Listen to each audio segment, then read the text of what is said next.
Hey everybody, I'm Yvonne with Back to Earth Creations, and in this video I want to show y'all how to make this style of pendant. Let's see if we can get this focusing. There we go. This style of pendant, which y'all check out the back on this. Oh yeah. Probably the happiest with the backside of a pendant I've ever been in my entire life. But in this video, we'll be going over the unboxing of our February booty box and craft along kits. But you don't have to be a subscriber to our Happy Crafter Club or anything like that to be able to follow along with this. The materials that we're using are 28 gauge for our thin wire, and I'm using and sending out in our February kits the titanium toned parawire, which is just butter to work with, you guys.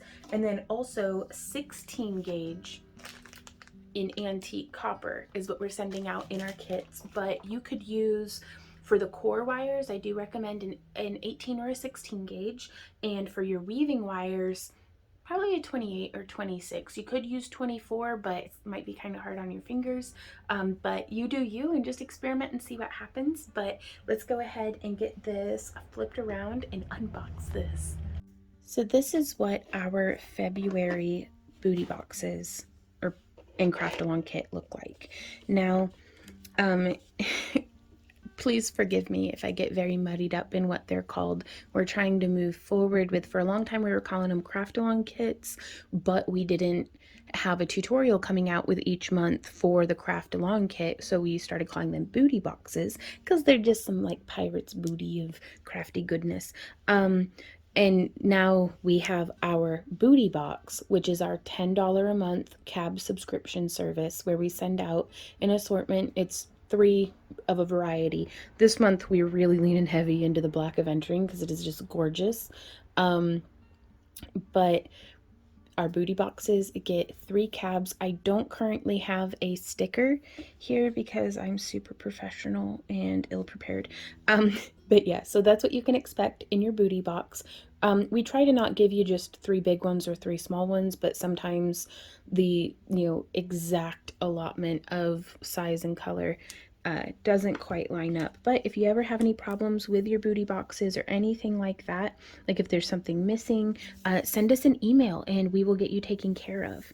Now also, we do have our $1 and $5 or $1 and up YouTube memberships, Patreon supports, and Happy Crafter Club, where we don't send out boxes for those, but you do get access to our Friday club only like exclusive live streams. You get first dibs on our shop updates, as well as 20% off all of your website orders. Like you get a coupon code that you can use as much as you want on just about anything on our website. The only thing it doesn't go towards is custom work and auction items, which again, at least so far for the month of February, we don't have any of those on the website. So it's literally anything on the website, you get 20% off.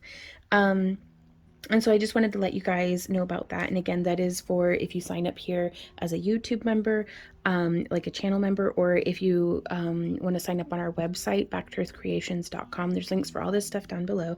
And on our website, we function through PayPal for our subscription service.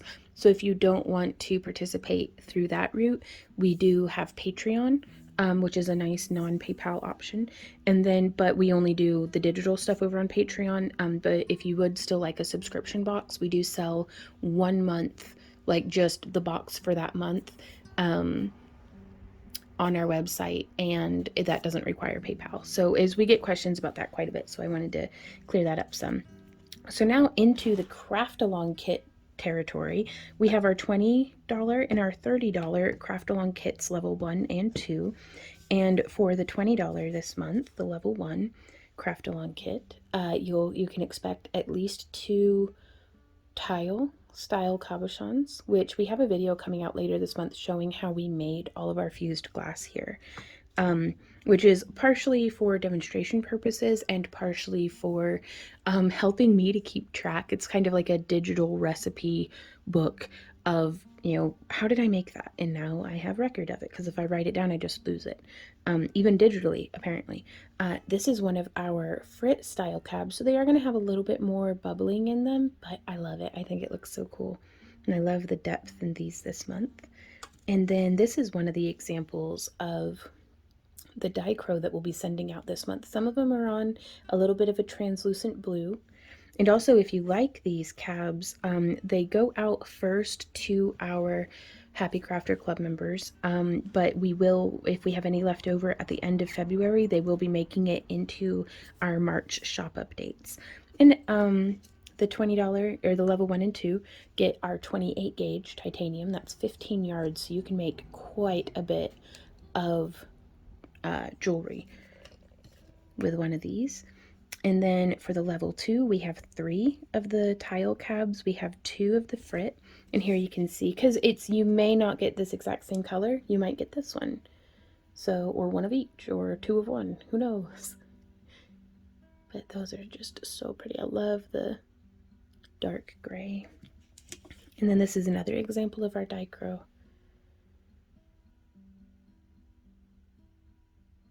This one's on an opaque white background.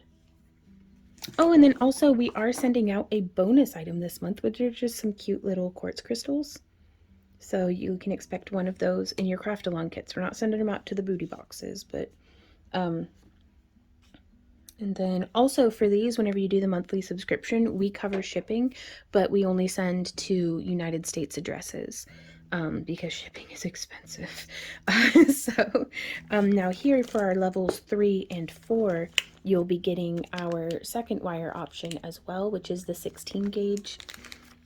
And for the levels 1 and 2, we have coming up on the side of the screen here is a recommended project for using the 28 gauge wire to do a wrapped netting for a crystal. So we'll have the video to that linked for our levels 1 and 2 craft along kits, and for our beep boop booty boxes, we're going to be doing a tutorial for these guys in our glass fusing video. So I'm actually going to be setting these guys into polymer clay and making it so that it's kind of like it's very similar to one of our other polymer clay tutorials where we show how to kind of encase the back of it in clay with either 1, 2, or even 3 holes coming through the polymer clay so that you can use it as an inline bead for a strung stretchy bracelet or for a necklace, or whatever you want to do. It's just a way to kind of do that and make it fun. But that will be coming out later this month. But you could also use glue-on bales. You can set these into chainmail or use them in metal smithing or all sorts of different ways. But we will be addressing in a separate video a recommended project for these guys.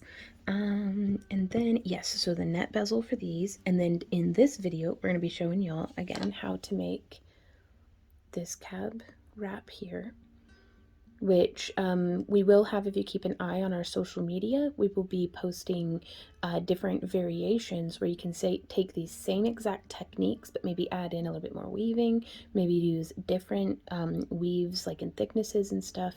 So I'm pretty excited about that. And then here for our levels 3 and 4, each of you, like, let's just focus on level 3. You'll get 4 of your tile, 2 of your frit, 2 of your dichro, which I just absolutely love this color scheme. And then another cute little crystal. Ooh. And then the 2 wire types. And for our level 4, our biggest booty box or craft along kit. So there we go. If y'all get confused by it, same. I'm so sorry. We get one of our big boys, which will be in a kind of, we're shooting for a neutral range. You may get something in kind of this more earthy brown tone, or something, mimicking the gray tones with some black aventurine mixed in. So it's a little bit of a crapshoot, but we will be having these up on the website, any that we have left for March's shop updates as well. And then you get your 4 tile, your 3 frit, your 2 dichro, which, let's hold these up. Which again, you may get 2 that are both on the same color of background. You may get, 1 of each. So it's a little random, but there is at least a theme now. And then we also send out a gemstone. And here we have a nice little labradorite that the camera's having a hard time catching the flash in, but there's some really cute little small, like, it's freckles of little blue flashes that, again, the camera is It's prettier than the camera makes it look, I promise. So that being said, let us go ahead and dive into crafting. Today I'm going to be wrapping one of our shimmery black aventurine fused glass cabochons. I'm using the 28 gauge that you can expect to find in your booty box, as well as the 16 gauge that goes out to the kit subscriptions. So whether you're a subscriber or not, if you have these wires, or even really, you could use 18 gauge in place of the 16, and you could use 28 or 26 gauge. The 24 can be nice, but it also gets a little work hardened quickly. So I'd prefer the 28 and 26. 24 is doable, and I'd prefer 16 or 18. You could even go a little thicker too and get like some really cool results. So I'm going to show you one more time what we're looking at. So the project, we're going to be using the 16 gauge for these thick core wires, and we're going to be using the 28 gauge for this kind of sunburst look. And we're going to be using, because you could do this with more, but we have 5 core wires here. So it's 1, 2, 3, 4, 5. So we're going to cut 5 lengths of around 14 inches. And then we're going to pull off about 5 feet of the 28 gauge. Though, yeah, we'll go over how to splice in more wires. So if 5 feet isn't enough, then we'll figure that out from there. So I'm going to go ahead and get that cut, and I'll meet you back here. So with what we've got going on here, we don't want to be overworking our wire as much as possible. So I wouldn't really, unless it's very, very gnarly, I wouldn't bother straightening out our wires, just because I want to leave them very nice and supple for when we do our crossover. So I'm finding where the middle of my weaving wire is, and then I'm going to offset by about 6 to 8 inches to the left, and I'm going to grab one of these, just any one of the wires, and I'm going to come into the middle, though we can start off here at the end. And again, 6 inches to the left of middle, roughly 1, 2, 3, 4, 5, 6, 7, 8, 9, 10. And let's give that a little smush to bring all those coils in nice and snug together. And what we're doing here is we can kind of start and establish this coiling off to the other side. And I like to do about 10 to 20 coils. That way when we do the crossover, our wire is exiting right there. This is very pixelated, but bear with me. But we want to do our design enough so that it's hidden under the crossover, and that's going to give us a smooth transition through to the next layer. So and we can always take some off, shorten it down a bit. So that's 11, 12, 13, 14, 15, 16, 17, 18, 19, 20. And again, this is with the 28 gauge. You might not have to do so many if you're using the 14 gauge. Not 14, 24 gauge. So the gauge of wire that you use changes design elements very, very slightly. So I'm going to move this down again. If that's our middle point, just a little off to the left of it. If you're left-handed, you just kind of mirror it. So again, if I'm weaving left-handed, we'd have our coiling wire off to the side, and then we'd wrap. There's once around 2, adding in another wire once around 3, positioning everything, tightening that down nice, and you want them shoulder to shoulder. You don't want them, and I'm only really focusing on ideal placement here on these guys, because with this 1.5-inch window between my thumbs here, because what's happening over this way and what's happening over this way, we can't anticipate that right now, or rather there's not much use in it because the wire is going to come up with more ways of getting wild with it. So we're going to add in that 4th wire and wrap. And with the 28 gauge, you can start off pretty loose and then just finger tighten down. So there's our fourth one. And then we add our fifth wire and wrap around all 5. Again, making sure those little wires are not crossing over themselves or anything. You just want them sitting shoulder to shoulder. And now from here, I am going to make sure that I'm aware of which wire is which. So my center one is pointing down, top, middle, middle, bottom, bottom. And so we're going to come through the top in that one. Again, just lining it up. And now, also in the past, I've called it wires 1, 2, 3, 4, and 5, starting from the bottom. So we're going to just keep it looping around. Excuse me. Now we're going to come around wires 1 and 2.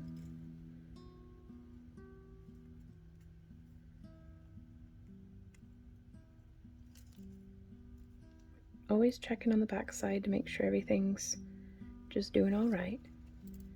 And boop. So this is a narrow version of this. And we can do multiples of this if you want, or we could do where it's a double wide, which is how we got the effect over here on this one. And what I mean by it being a double wide is I looped twice around wires 1 and 2, and then twice around wires 1, 2, and 3. So this is just a really nice option for just some variation. And I'm gonna wait to smush this until I've gotten just a little bit more done. So I've gone back over to being right-handed again. So it's 1, 2, 3, 4, and 5. But I do hope that that little bit was helpful to our lefties. And so, yeah, it was 5 stitches. So now we can do a double, because I'm going to do a little bit of both on these ones. I feel like getting a little wild with it. So again, I'm just positioning them so that I have enough space to work, and going between wires 1 and 2, and then around 1, 2, and nope, I gotta do a second one, don't I? There we go. So there's 1, 2, and then 1 and 2,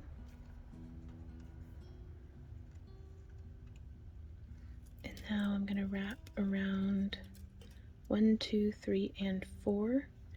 There's once and twice. And now let's do this again. Around all 5, there's once, and there's twice. And then we're going to start on the decrease. We've gone uphill, time to go downhill. There's 1 and 2.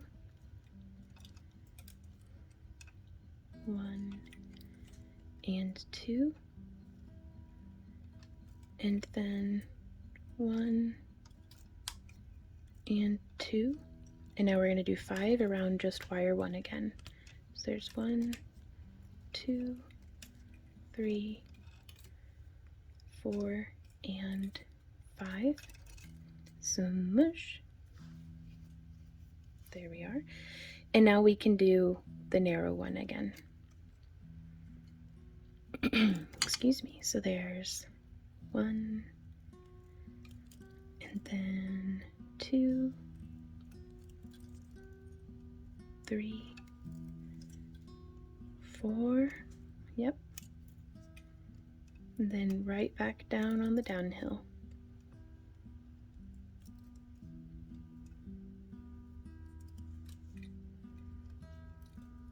And now we will do, I did just the 1 stitch around 1, so we're going to do 19 more to get it to match the other side. So there's 1, 2, 3, 4, 5, 6, 7, 8, 9, oh my goodness, it's taking forever. 10, be patient though.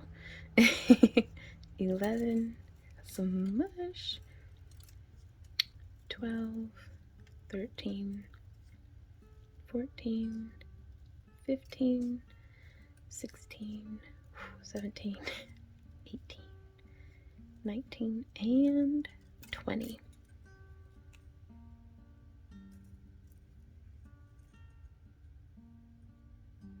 So I do these videos in real time because I feel like there are plenty of actually really good shorts and TikToks and Instagram reels and all sorts of stuff of folks showing a 1 to 3 minute version of very similar designs. I'm not going to say that there's only so much to be done with wire weaving, but it's kind of, there are some across the board fundamental basics, just as there are in basketry or in knitting or in anything like that. And so I wanted to do a deep dive in it because I feel like there's already lots of short form information on wire wrapping out there, which is wonderful. Like, I love it. But it is going to be a long video. Buckle in, everybody. So I'm going to be holding my wire just where my thumb is sitting on this last little mountain that we did. And I'm just going to take these 2 wires, gripping quite firmly, and I want to bend down just at that angle. And then I'm going to take this, I'm rotating it around, and I'm going to hold quite firmly, still holding the same 2 wires. And it's good to, I'd have to rewatch what I just recorded to see where I was holding it, but where you hold the wire, like if I'm holding it very far out, we're going to get a gentler curve. If I'm holding it closer in, we're going to get a tighter curve. So if you pay attention to where you're gripping in relation to each other, that's going to help you to get more consistent bends, which on the crossover like this really helps make things look consistent. And you can see I wanted it to end right where our coiling stopped so that it kind of hits that in-between mark, because we are going to isolate our left wire off to the left and our right wire off to the right. But this is where I'm going to bring that weaving wire through, whoops, in between these guys. And I'm gonna do 1, 2, I'm just letting this guy fall off to the side out of the way. 3, 4, 5, 6. Oh, I've taped up while we were chatting with just some it's Next Care tape. There's the logo. But yeah, it's just Next Care waterproof like foam tape. And instead of waiting until I have a blister to go ahead and tape up, oh, I've lost count. Pro tip, we can use the zoom on our cameras to count. So that's 1, 2, 3, maybe 3, 7. Okay. It still doesn't help that I'm blind AF. There's 3, is that 4, 5, 6, 7? Because sometimes I can rub my thumbnail over it and feel where those little bumps are. So actually I'm gonna, well, I always worry that if I zoom in, I'm just gonna be wandering out of frame, so be patient with me. Is that 7, 8, 9, 10, 11, 12, 13, whoops, 14, 15, no, let's do the full 20, 16, 17, 18, didn't mean to bump the tripod, 19, and 20. Give that a nice solid little smush, bend this guy back up. And in fact, I'm going to do the same thing on the other side, because this isn't going to be happening the whole time, and it's very, very convenient for it to be happening right now. So again, I want it mirror imaged, so we could come around here on the back side. And let's see if that makes it look any different Yeah, I don't want that wire crossing over like that. I would rather it come up in between, because this is the edge that's going to be sitting next to the face of our stone that we're using, our cabochon. Well, I say stone, but it's fused glass. But whatever you're using, whatever your cabochon is, I just call it the stone. So there's 3, 4, and 5. I'm going to stop at 5 just so I can show again. To see how that makes that clean transition over, and that made that clean transition. So whenever we have this and we like bend it over, there's not going to be rogue wires coming across. So there, that was 5. Okay. 6, 7, 8, 9, 10, 11. I'm actually going to zoom out so that you can see how my hand's interacting with this. I just dodge around that wire. There's 12, 13, 14, 15, 16, 17, pressing my fingernail, 18, 19, 20. So I hope that that's helpful to you guys, because again, any little trick that I can do to help get myself consistent results. And now our wire is behaving in a way that's mirrored, whereas initially when we're coiling around the center, it starts where one's on the front and one wire's on the back. Okay, so now from here, I'm going to grab right here at this join. And again, grabbing about, what is that, 2 inches between my fingers. I'm grabbing and bending this to make that parallel to the other wires. Again, what's very important is where you're holding, whether you're using your hands or whether you're using, let's see, some nylon jaw pliers. You could hold, and then that's where you bend against. And I would personally hold it where our crossover is centered in the wire. On the next one, I'll do it with a nylon jaw for both, because again, whatever you do on one side, do that on the other. So I'm going to take this, I'm going to hold it with my hand right at where that cross is, and then I'm just bending until that becomes parallel to our other wires. So now from here, we are going to, whichever way the wire is exiting, we are going to wrap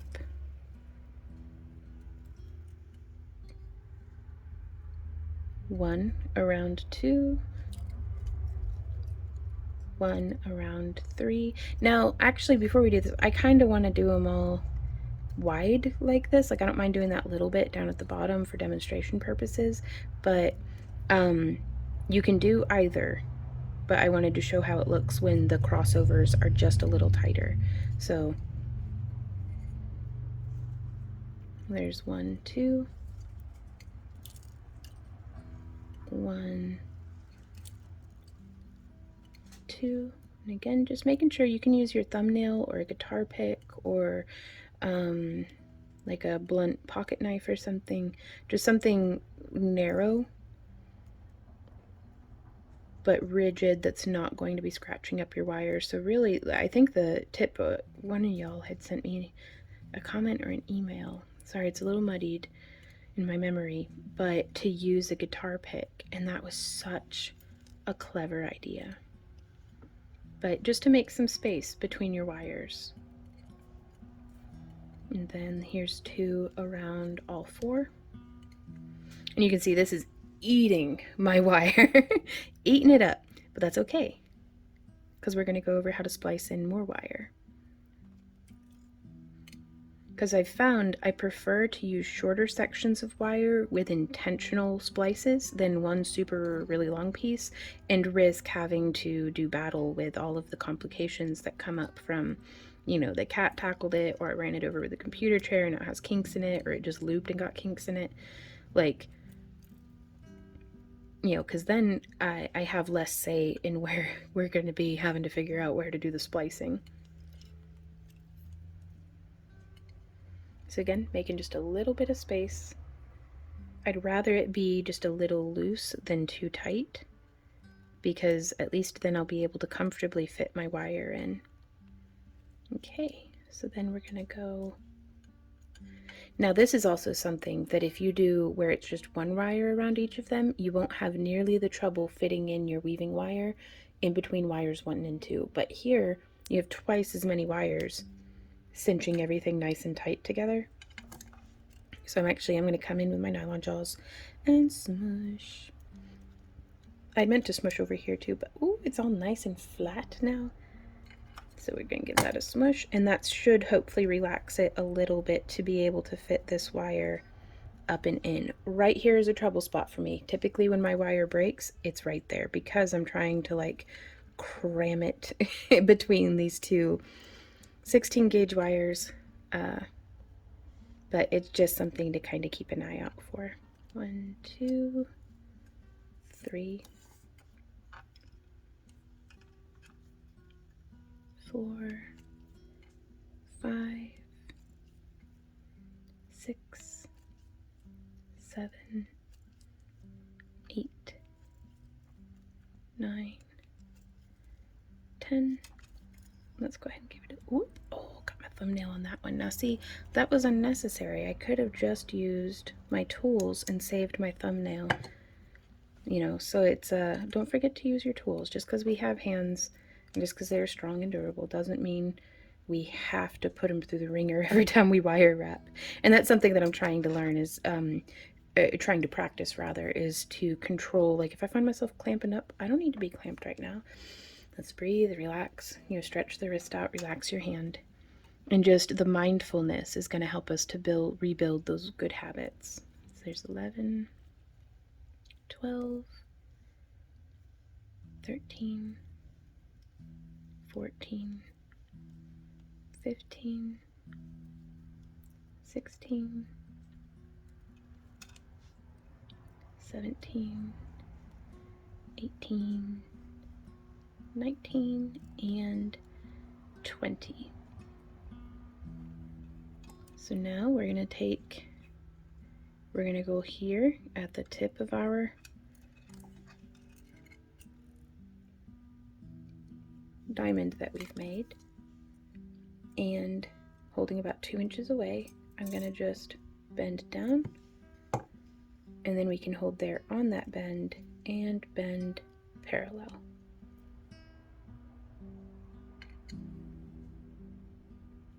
And what I mean by the bend parallel is we want this end, that if we covered that, we want these guys to look like just 5 wires hanging out. And this is where, again, I want that landing right where that wire would have exited. And I'm going to bring this around, coming through as to not have a crossover. And we're going to go 1, 2, I'm going to do exactly 10, 3, kind of loosely spaced, 4, 5, 6, nah, it doesn't have to be that loose spaced. Smush it together. 7, 8, 9, and 10.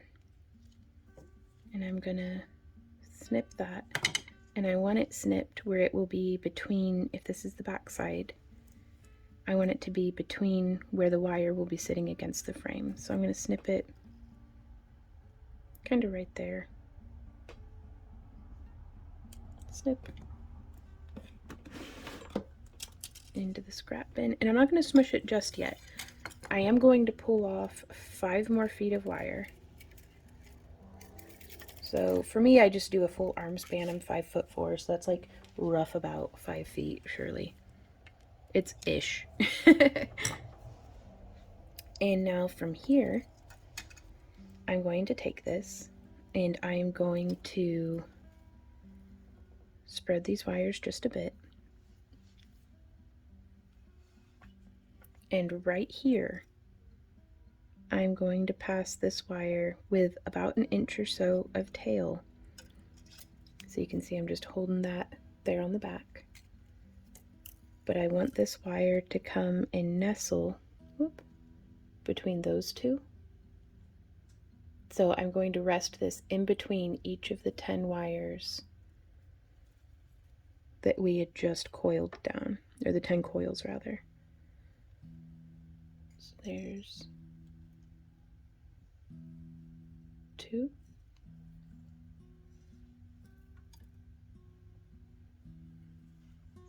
And you want to just let it kind of do its thing. They'll start to fall naturally into place, and you can check the front and back for any weird crossover spots. I'm trying so hard to stay in frame, so please be patient with me, y'all. So again, wrapped it around. But here you see we skipped a step, like skipped a notch. So it's left us with that little bump. So we just make sure that that sits in between the previous wire coil and check in.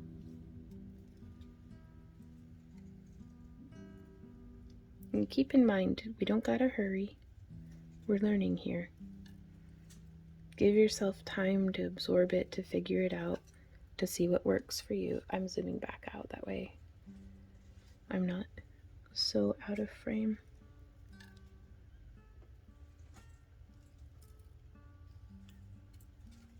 And now we have spliced in our new wire, double checking one last time to make sure. Oh, yep, we did a little crossover there. There we go. Get that nestled in. And now we're going to take that and give it a gentle smush. And so we still ended up getting our 20 coils. And then with this right here, I'd seen a tip on like a TikTok or something, I think, to like wiggle it around a whole bunch. And it's supposed to break off right flush. I just like getting in there with flush cutters and just snipping it out. So also let me grab my bent nose pliers and get some smush on. Find any little pokey bits and go ahead and smush them down and in. And now we can start our, and if ever you have any doubts, because I'm like, man, is that 20? Because that looks shorter than that one. Well, let's count. Oops, bumping the tripod. So we've got 1, 2, 3, 4, 5, 6, 7, 8, 9, 10, 11, 12, 13, 14, 15, 18, 19. Yeah. All right. So I gotta trust it. Unless I've been doing more than 20 without realizing it, but I gotta trust it. So there's 1, 2. Ooh, let's zoom back out. 2 around wires 1 and 2. And again, we can do a little bit more tweaking here, make them nice and parallel. 1, 2. Let's get a little bit of more space between wires 3 and 4. So there's 1, 2. Yeah, now that I've got a nice long wire going on here, I just take it with a little bit of a bend and press up through from behind, put my thumb through and pull it over these other wires on the end. It just helps maintain some semblance of sanity during the wire wrapping process. 2, 3, then around all of them for 4 and 5.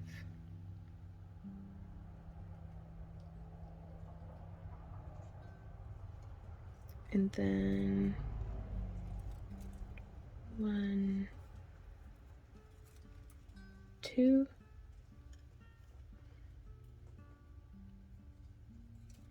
And this also focuses any work hardening that's happening on our wire to the most immediate, 4 or 5 inches, which, as you saw how quickly, 5 feet of wire got us,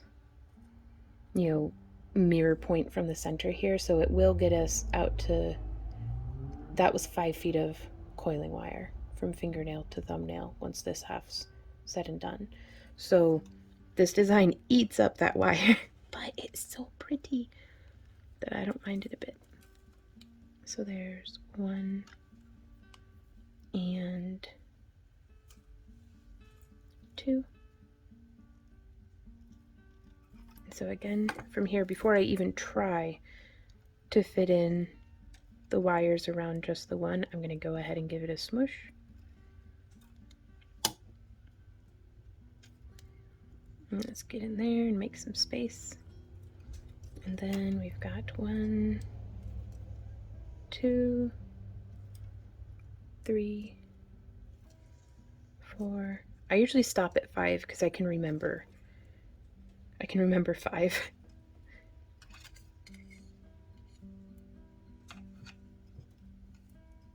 And I will be making some other variations of this and posting it to our social media through the weeks for the month of February. And if y'all are crafting along with me, be sure to do the hashtag craftalongwithvon. In that way, not just I can see your work, but anybody who searches that hashtag can see your work. And so from here, I guess we get to start figuring out how big we need to make this. So I'm going to go ahead and let us finish the other side. So that was our 20. So we've got 1, 2.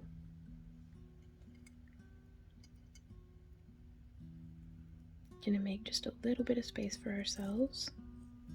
Then bring that up and through. We're going to do 2 around 3 now.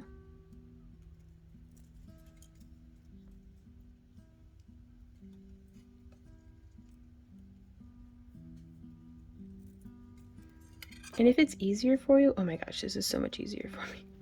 Just flipping it around.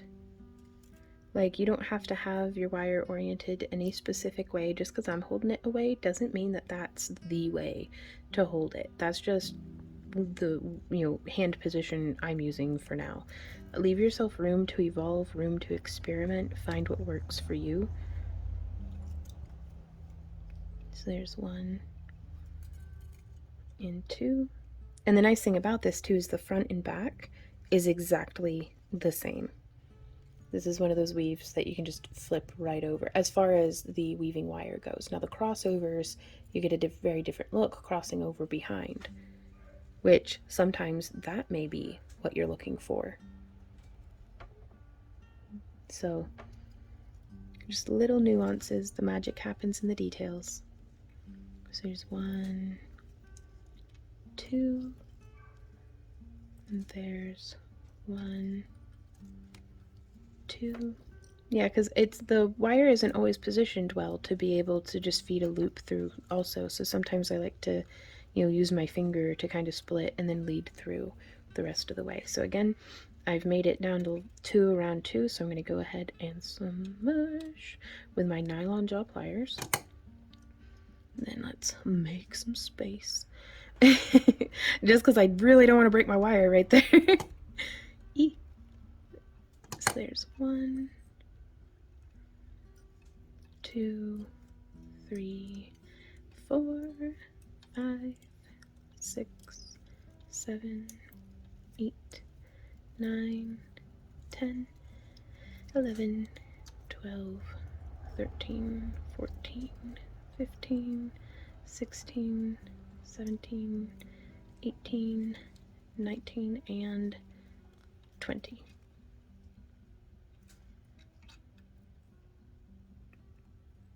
And now that we have all of that, we can press and swoosh and do the thing. And sometimes if you get a little bit of bumpy weird like that, just whichever side is deemed the back to you, I like to take this and just use the flat box side of my plier hinges to just smush it around to the back. It's the wire wrapping equivalent of just hiding dirty dishes in your oven when company comes over or something. Like, I don't know. Like, just squish it around to the back. So from here, we are going to grab, and we did the other side with our nylon jaws. So I'm going to grab here, and I'm going to grab about 2 inches past where my nylon jaws are centered up, grabbing that triangle we had just woven. Whoop, and sometimes it slides around, but that's okay. And I'm just going to bring it up, and then I'm going to grab it here and cross it to parallel. And then I'm going to reposition these other wires. There we go.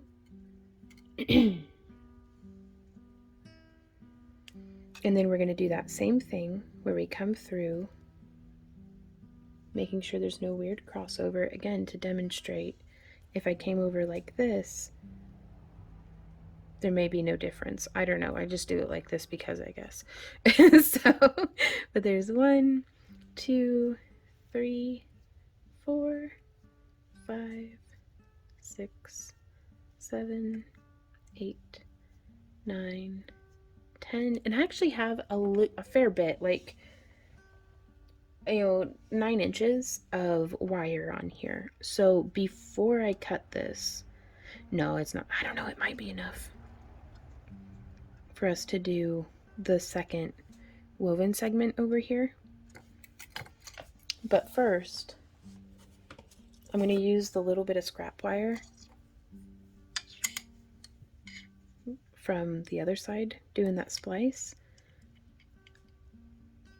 And I'm going to see, well, look at that. It's almost exactly the circumference of our cab.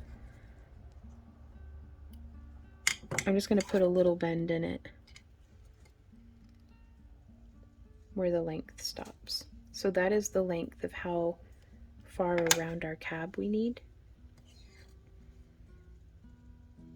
So how much is that? About 3 3/4 inches. Oh goodness. We may have already done all that we need. Uh-oh. So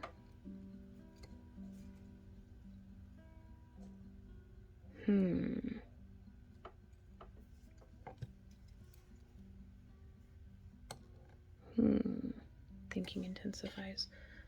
I'm going to grab my ring mandrel. And I like to start by just shaping flat even like this around my ring mandrel. Just kind of getting things started into the right shape. And then I like to come through and I just press with my hands and start shifting it. And I get much more even bends that way, personally, I find. Sometimes the wires get a little crossed and messy, but this is wire wrapping after all.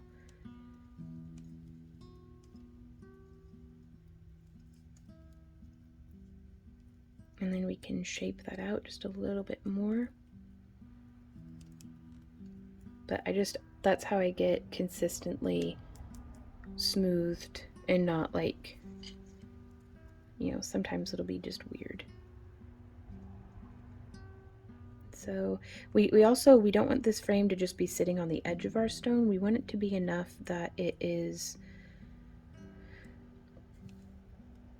our stone can rest comfortably in it and be held on both sides. So we need a little bit of lip of the cab being hidden by the frame.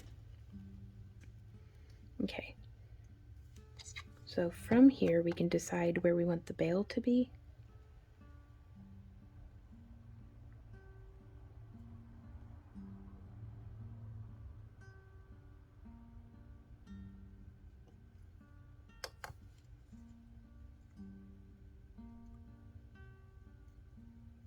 And normally right here where this is sitting is where we would do the kiss of where the bails join.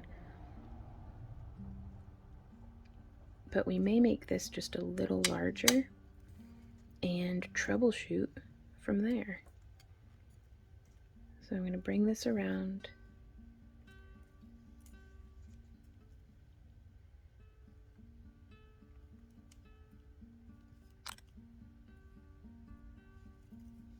So I definitely should have measured my stone first.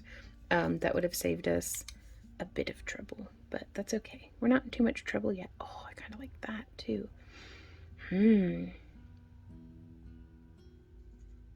So this may evolve yet. Let's see how it goes. Because we could do the stone horizontally, like that. Okay, so I'm going to open this up, like so. So that was 10, 11, 12, 13, 14, 15, 16, 17, 18, 19, 20. Bring that down. Let's position these wires to make sure that they're still going to go parallel. And in fact, I'm going to just make my life a little easier and swap those so that this wire is on top. Or rather, this bunch of wires is on top. Okay, and we got some separation here, which you could do some really beautiful, artful things with that, but I'm trying to be consistent. So sometimes we have to learn how to be consistent so that we can choose not to be. But I'm just going to press that up against the other wire as best I can. I'm getting this lined up. I really hope that the ice cream truck music isn't copywritten because they are like camped outside my house. And it's like they know. They know that I'm in here and that I want ice cream. I mean, I always want ice cream, but yeah, anyways. And so just getting that wire. It can get a little fiddly and tight, but again, be patient. If something's giving you stress, don't let it get better. Don't let it get under your skin or get the better of you. Just take a deep breath. Sometimes you need to set a project down and walk away from it from a little bit, and that is okay. We're going to take this, feed that through. So I'm going to try real hard to get one more out of this little bit of wire. Let's see how it goes.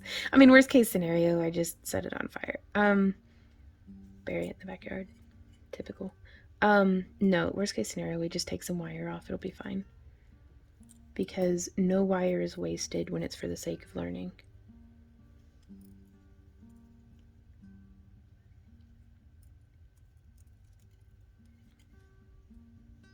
So doing the 2 around all 4.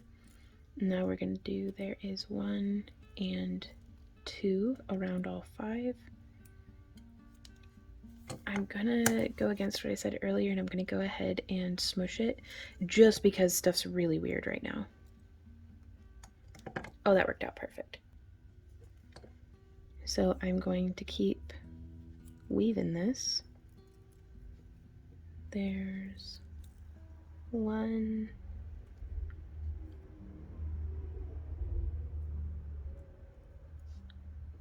and 2 around 4. I'm becoming concerned. Oh no. 1,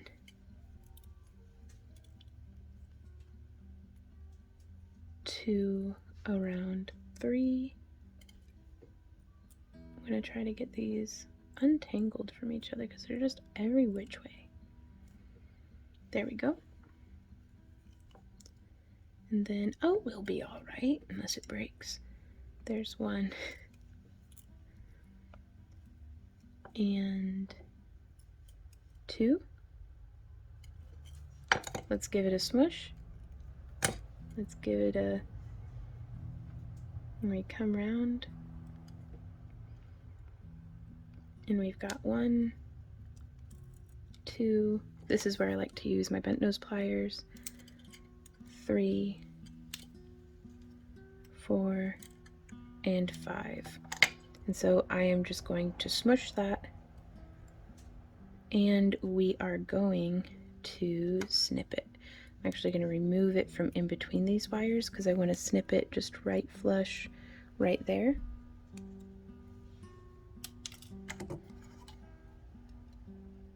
And now from here, because also what we may do is we don't necessarily have to use the stone that we had initially picked. We try to give y'all in your booty boxes a variety of sizes, and this way we could look through and see if we have a slightly larger cab or something that might be, you know, a little bit more perfect for the way that the frame comes out. So that's always an option too. I'm going to try to make it work with this one just so we can explore some different troubleshooting ideas. And I'm just starting, again, holding on to the little woven triangle, just bending that off. And then 1, 2, coming this way. I'm going to keep that wire traveling back. And then from here, we can actually start lining things up and bring them in for the kiss. Again, just curving out just a bit, but I want these two spots, boop, to line up right there. So I'm going to bring this one around and then around front, and I am going to sit them shoulder to shoulder just as tight as I can.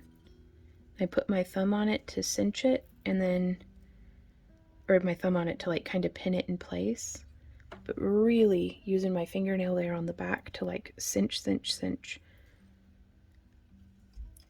3, 4, and 5.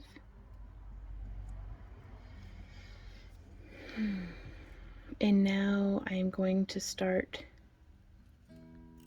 There's 1, 2, 3, 4, and 5. I know that that's not perfect, but that's okay. I just wanted to get it grounded. And so now I'm going to split these open just a little bit more. So now we can fit in that wire.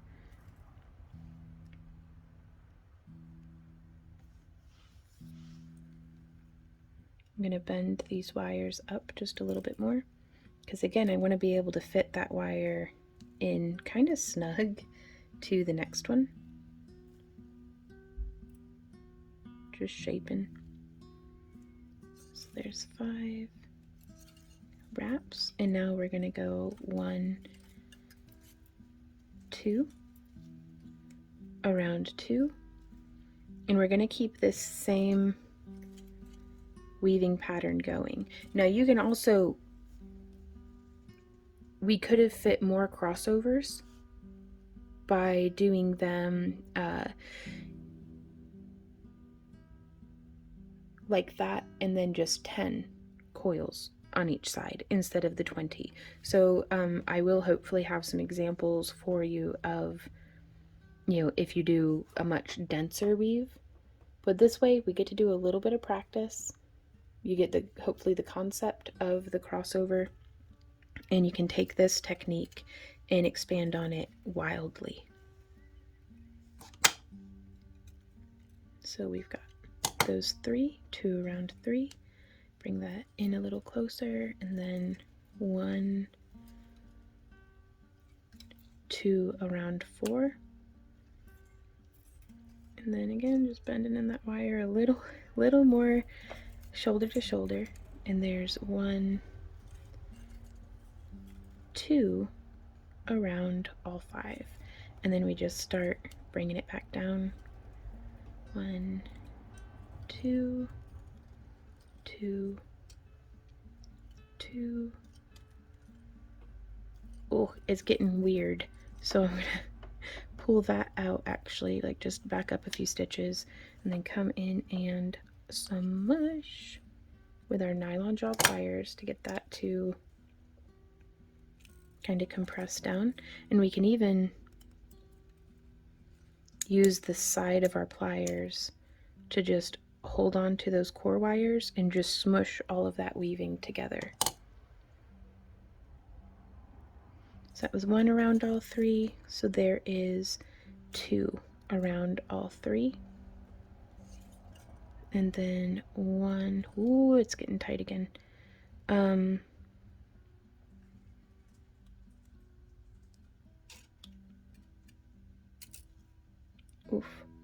So there's 1.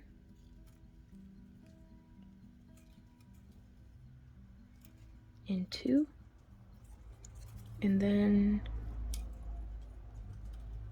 1, 2, 3, 4, and 5.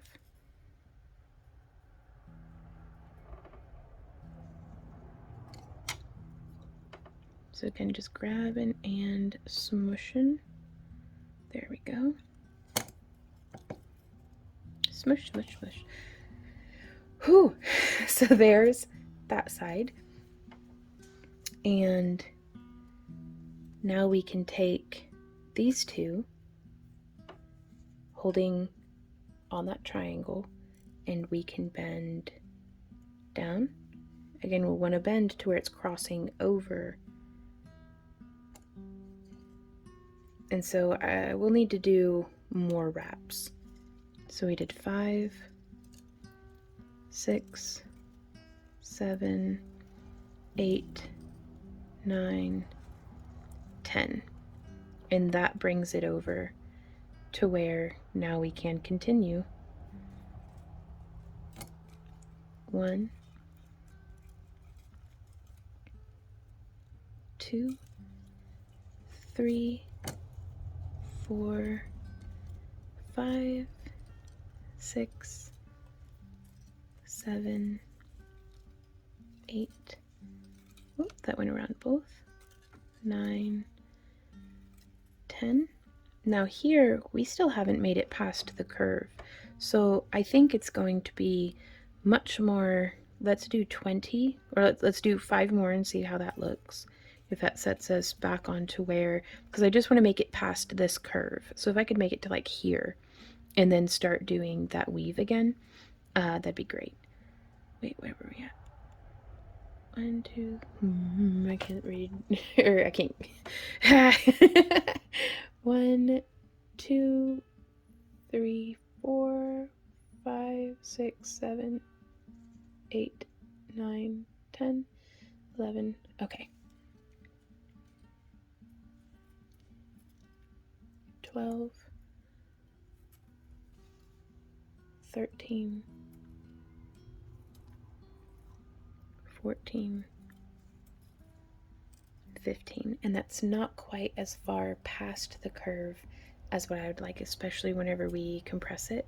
Give it the old squish and smush. So there's 16, 17, 18, 19, and 20. So that's positioned us around to where now I feel very good. This is actually where we're going to do the next kiss. So moving all that weaving wire off to the side, and let's see. You know, that worked out just fine. I was afraid that it was going to be too big, but here we are, and it just worked out swell. So thank goodness. So much, because it doesn't always go down like that. So yeah, we're going to be doing another join here, just like how we did further down here. And so let's take, shoot, why not, another 5 feet of our wire. And that's overkill. You probably do not need 5 feet of this. Like, you could probably start with just 3 feet, but I'd really love to not have to splice in more if I can help it. And so from here, we did 5 little stitches and then our repetition. So I'm just going to grab and go 1, 2, let's use up the tail of this wire. So there's 3, 4, and 5, wrapping that around. I'm just going to finish the last little bit of it and then undo 1, just because I don't want to waste that little. Personal challenge for 2023 is I want to see how little scrap wire I can generate in a year, just to see how frugal I can be with it. So there's 5, and we're going to take that and we're just going to slide it all the way down. And again, splitting it to give it some space to cram it on in.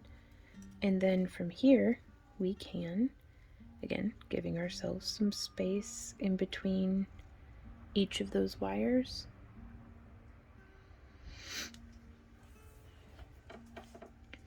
And now, ooh, careful though.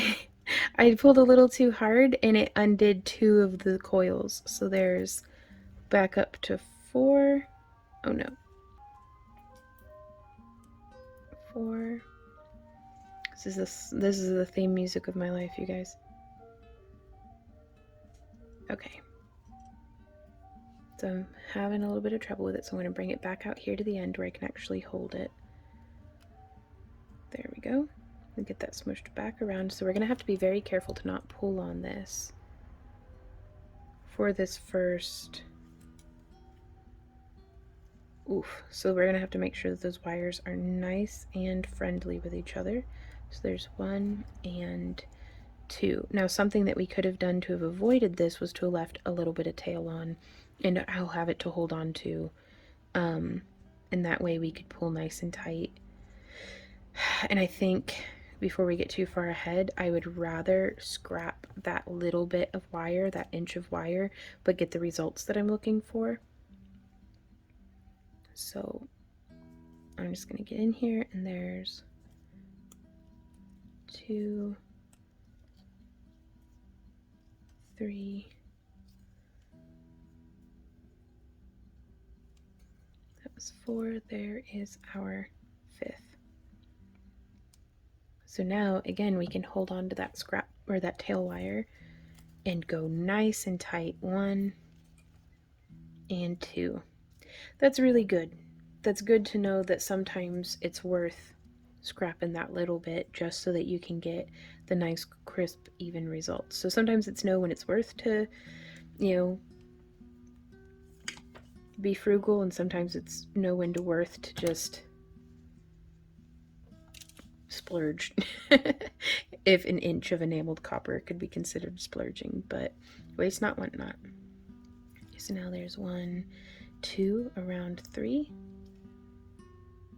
and now there is 1 and 2 around 4, and now there is 1 and 2 around all 5, and there's 1, 2, 1, 2, 1, 2. Ooh, and see, it's nice. It's kind of tight there, so I'm going to go ahead, before forcing it much at all, let's go ahead and do that smush, smush, with the nylon jaw pliers. And what that does is it kind of makes a little bit more space this away for the wires to like spread. I hope that was coherent. But it did make just that little bit of space for us to be able to fit that wire in. So there's 1, 2, 3, 4, 5, and it does look like we did 10. So there's 6, 7, 8, 9, 10. So now from here, let's go ahead and get our wires kind of parallel to each other. I'm going to grab these 2. I'm going to hold here on the triangle, and I'm going to bend this away, and then I'm going to grab it by where it crosses, and I'm going to bring it into parallel by bending this way. I'm sorry, my voice just isn't what it usually is today, and I can already hear some of y'all down in the comments being like, speak up, and it's like, I'm sorry guys. I'm doing my best. Okay, so there is, and that's looking pretty cool. I'm just gonna say, y'all, I'm really pleased with how this is coming out, and absolutely love the way the antiqued copper looks with the titanium tone. And we're not gonna have to do any kind of polishing or anything on this to keep it nice and shiny, which, don't get me wrong, I love the look of, antiqued bare copper and stuff, but it's really nice to know that I'm not gonna have to polish this. 3, 4, 5, 6, 7, 8, 9, 10, 11, 12, 13, 14, 15, 16. Wait, did we do 15?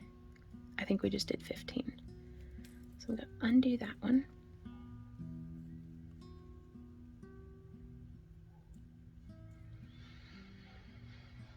And we can, let's go ahead and bump it up to 20. So there's 16, 17, 18, 19, 20. And so now we're going to add 5 more onto this side as well. Anytime that I change weaving wires, I go ahead and remove, let me zoom out for you again.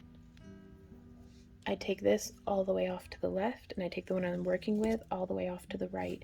Being left, left or right-handed would, affect which direction you go with that, but it lets me work without getting my current wire tangled around on my other one.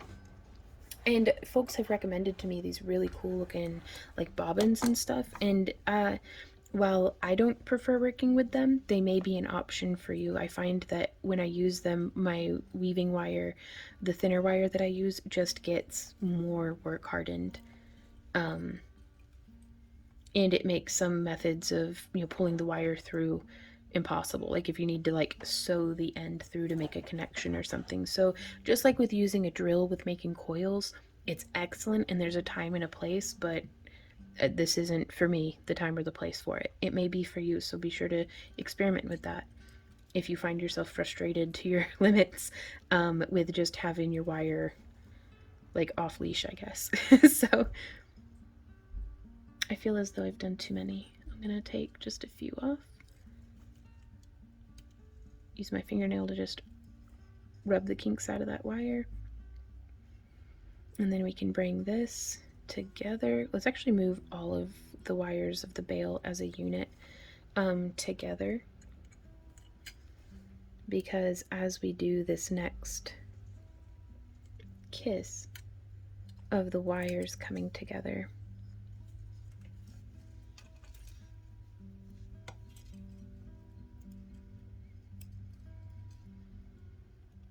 we're going to want them all working together.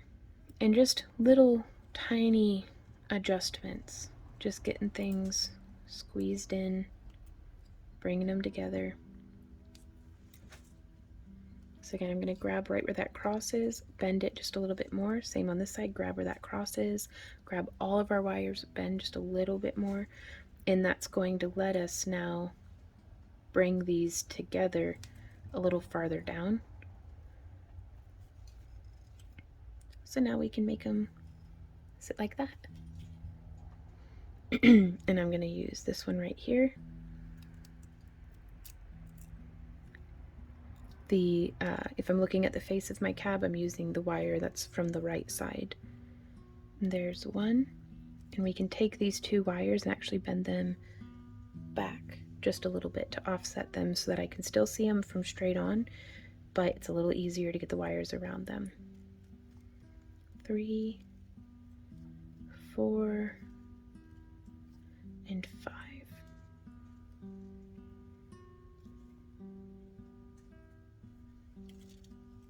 So from here, this would be a better spot to do that little breaky. There we go. And it just snips it right off. Whoever came up with that, that is super clever.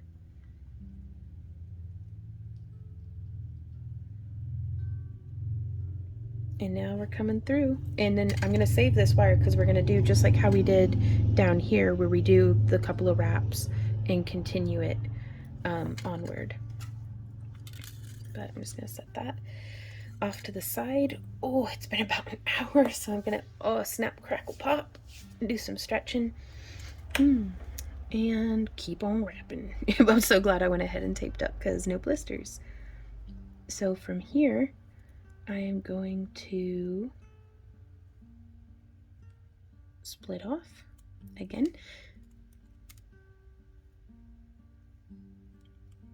I don't want to be too dramatic about it, but I do want there to be enough space that I can fit the situation.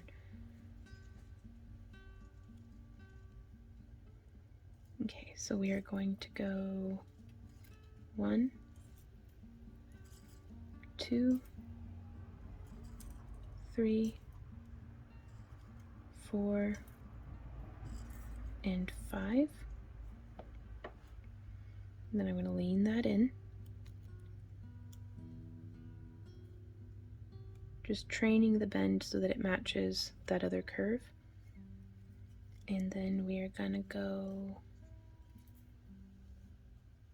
1. But yeah, see, like doing stuff like this, I don't know if I could do that with a bobbin. You know, maybe I could since I'm not pulling it through. But wind as being a creature of habit serve me, and wind as being a creature of habit hold me back. I hope I have the wisdom to know, or to be able to tell. So there's 1 and beep beep boop 2.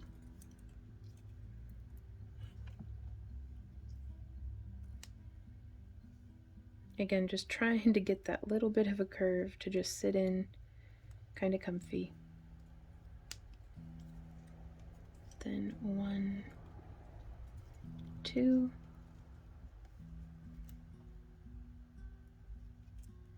And then I'm actually going to give it a smush because my wires are getting a little unruly.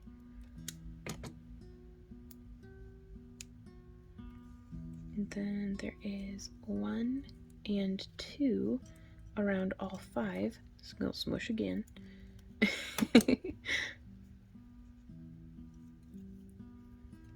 And there's 1, 2, 2, 2. Let's go ahead and give it a smush. Start trying to make some space between all these wires. And there's 1 and 2, and then we're going to go 1, 2, 3, 4, 5. And I'm going to try real hard to use my pliers to smush that down into position. Sure, why not? Not to be this way, but this is going to be the back of the bale, so if you start getting tired, it's okay. We're past the hardest part. I still try to make the backs of the bales look really nice, but if it's not like perfect, I'm not going to beat myself up. My hands are tired. You know, just let it. It's easy to love your own work if you're not worried about whether or not it's worthy. First off, it is worthy. So you just don't got to worry about it. Just let it be what it is. If there's something you want to improve on, you'll do better next time. You'll keep working on it. But don't forget, this is supposed to be fun.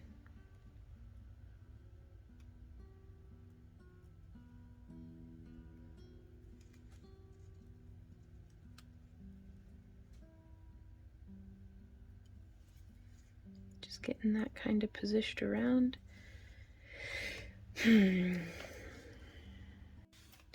So I'm going to continue this around. So we've got 5, 6, 7, 8, 9, 10. And we're going to grab these wires here, grab on the triangle, bend up, grab to where it lines up. The center of these wires lines up with the end of the coiling we had done. It just gives me points of references. And then I'm going to grab at that cross and bend to parallel. Now we're going to come through between those wires and do 1, 2, 3, 4, 5, 6. Those are kind of loose, so I'm going to squish them down. And how many did we do? We do 20, don't we?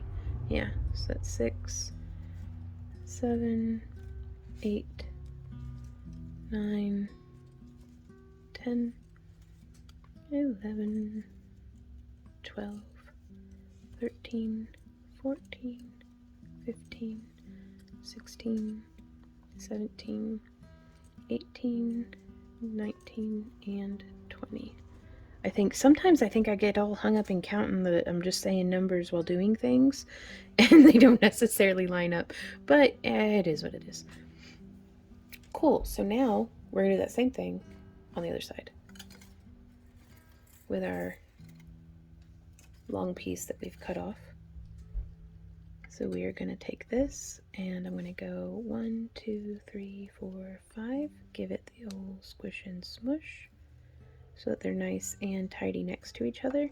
And then with that tail traveling towards the back, I'm just going to slide it right on down until it fits nice and snug.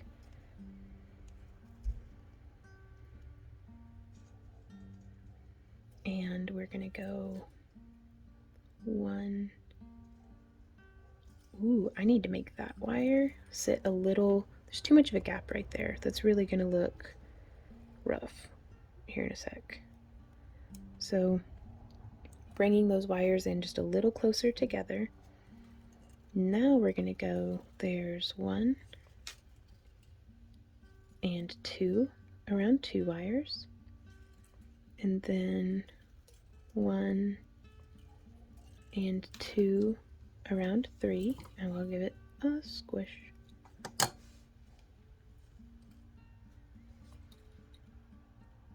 And then 1, 2, and 1, 2. Then let's go downhill. Whee! Maybe. Now we go whee downhill. There's 1, 2, 2, 2, 3, and 2. Now I tried doing this one really loose, because if you're working on a project and you're like, I'm gonna try this, right here is the point where like the bail folds over. So everything downhill from here can be a little weird if you want to try things out. So I made mine a little loose just to see what happens, because my inclination is to think that if we have tighter tension, we're going to have tighter looking weaving, and that's not necessarily the case.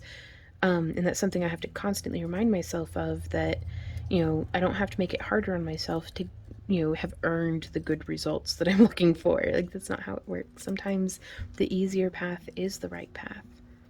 Oh, I'm not even counting.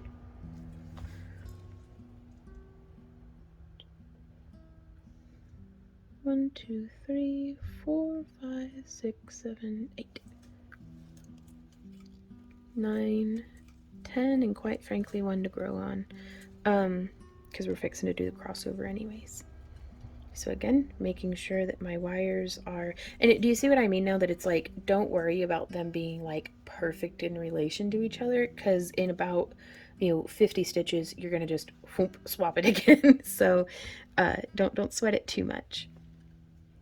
So from here, holding on to that, ooh, let's give it a smush first. Smush. Yeah, loose was nice. It was certainly easier to weave, and I'll take that any time of day.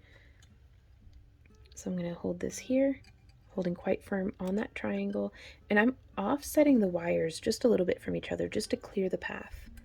So bending down and grabbing at that cross point and bending to parallel. And now we can go ahead and come in and do our little woo woo woo. I'm actually going to hold that with my pliers. Woo woo woo woo. There we go. And we're going to come between and go 1, 2. Are y'all tired of hearing me count to 20 yet? 3. Well, that's too bad. 4, 5, 6, 7, 8, 9, 10, 11, 12, 13, 14, 15, I've had an idea. 16, 17, 18, 19, 20. Now, if you don't mind functioning in terms of, doing 6 instead of 5, we can actually, I bet, we can use both of these wires together to do the kiss of joining one side to the other. And so I'm going to bring this one around on top, and that's going to be the one that we join them with initially. So let's smush that in nice and tight.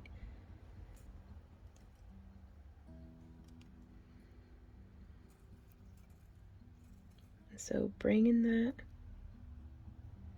around, being careful to not cross our wires if we can help it. But there's one, just using both of our wires. Actually, it somehow still ended up being 5. Cute. But yeah, there's our little kiss. So those are joined. And now we don't have to worry about splicing in a new wire.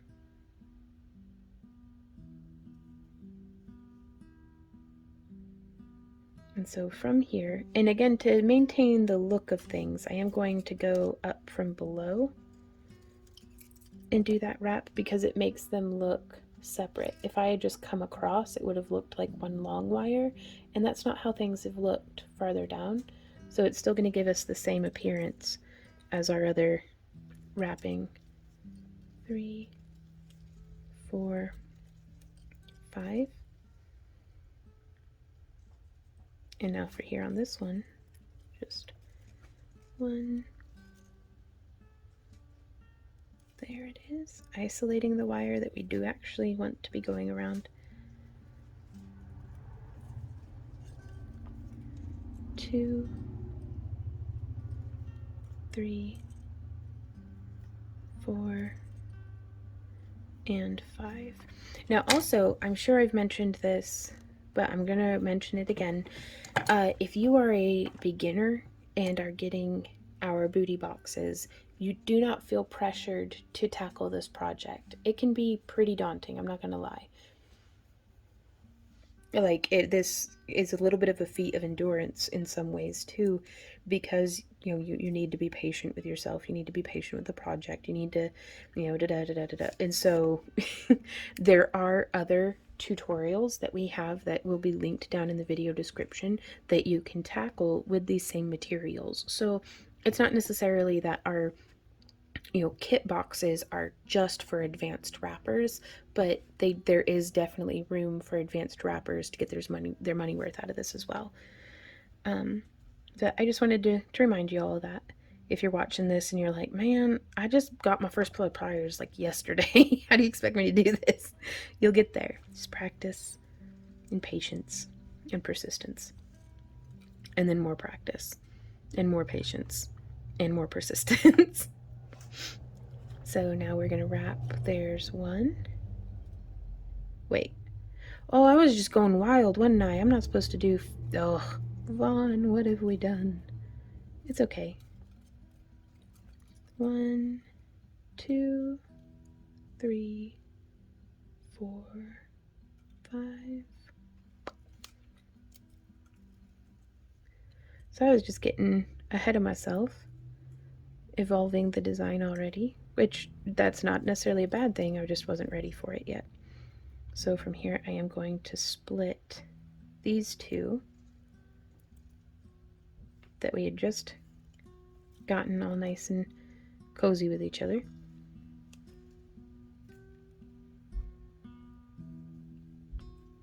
And there's 1, 2, 3, 4, and 5. Again, really opening up those wires. And there's 1, 2, 3, 4, and 5. There we go. Nothing too extreme. We still got this. So now I'm going to continue shaping, getting our wire to sit in like it likes each other.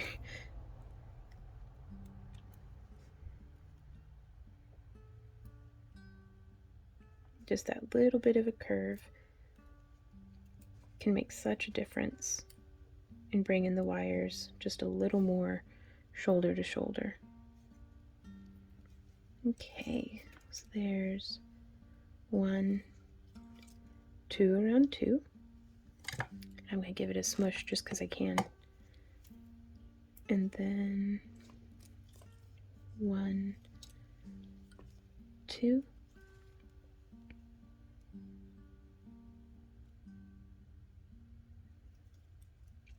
And then 1, 2. And then 1, 2. And downhill. Ooh, let's smush first. Smush. Let's get a little bit of space in our wires.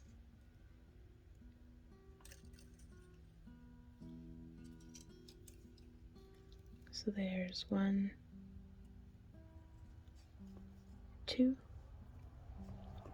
2, 2, and then again, just trying to get them to where the wires just fit without breaking the weaving wire. And sometimes I think that might be too much to ask, so we'll just keep going anyways.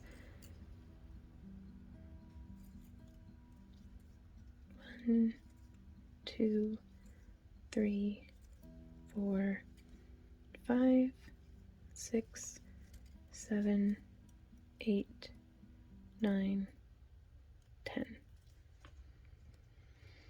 I'm just going to leave that going towards the back. So this is going to be the last repetition of this before we fold it over and close up the back, and our pendant will be done. So it's a lot here in the middle part between the beginning and the end, but it's going to be worth it. I sure hope. Well, it is. Okay, so just shaping.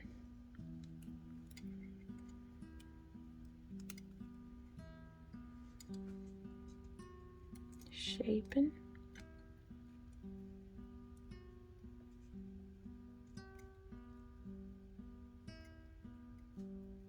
There we go. So now they're all kind of nice and parallel to each other. And we're going to go 1, 2. Now right from here, I'm already being too tight with my tension. So there's 1,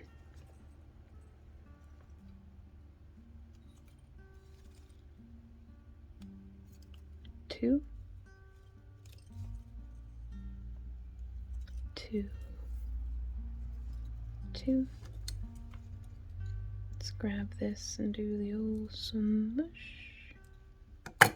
Just kind of squishing things over, getting them shoulder to shoulder if we can. 1, 2. Now you can see, I mean, that just looks kind of rough, doesn't it? Well, through the magic of nylon jaw pliers, we can tighten it right up. I am going to take this half and just press it forward just a bit. Smush. I mean, that did a lot for it, I think. So there's 1, 2.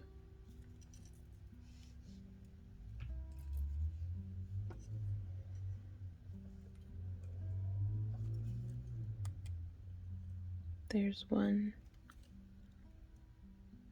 2. Gonna do a squish. Smush it out. Smush it out. Do do do. And then, oof, it is so tight. Okay, that's okay. We got this. Maybe. We'll figure it out anyhow. So there's 1 and 2 that just broke off my fingernail. That's all right.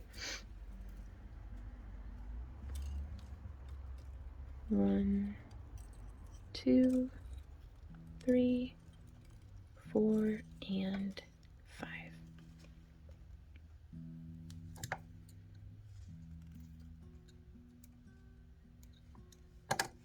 Okay.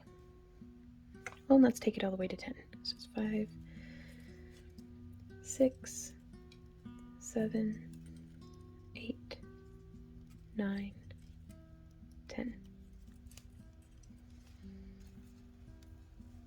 So now, let's set our stone in there. And depending on the cab that you're using, like if it's a dichroic or a gemstone that has a flash in it, you may have a orientation of the stone that you prefer. These black aventurine ones, the fused glass, are so pretty from every angle. I don't think I have a preference. So I guess I'll go with that way. That seems like a good way to have it.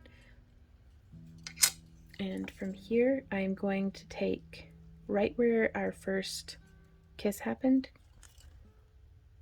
of joining the 2 halves of the bezel, or the frame that we've made. I'm going to hold that and I'm just going to bend this forward. And this is actually bent our bail forward. So now, because I want it to lay flat on the wearer. So now we have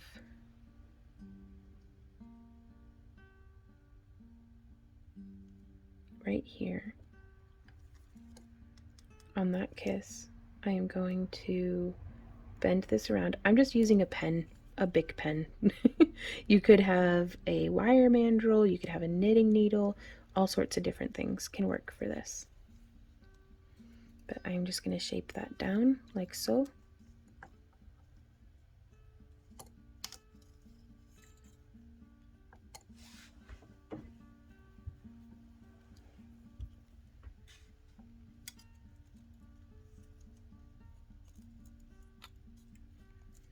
And I think we're going to take these 2 wires.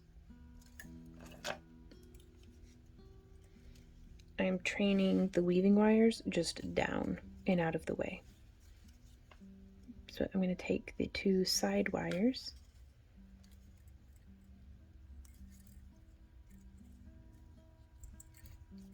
which are exiting right past the point of these triangles on either side.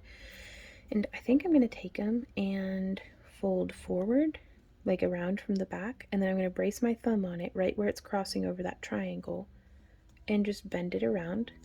So it's going to do that little decorative swoop onto the front. And now I'm bending them down, and it'll just stay like that. And I'm just going to leave it just where it's down and back. They just can sit there for a bit. And let's see if we can do something like that on the other side. So again, we're just going to bring it around, whoop, crossing over, again using those reference points, crossing it over, pressing my thumb, bending the wire around,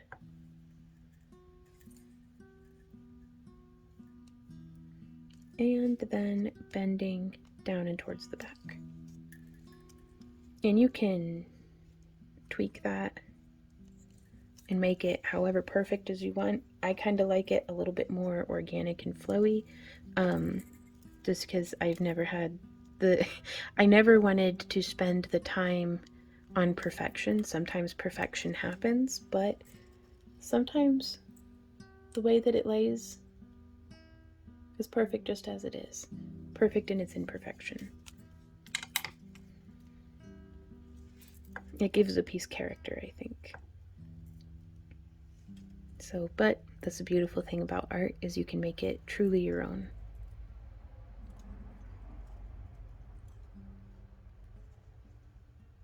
So from here,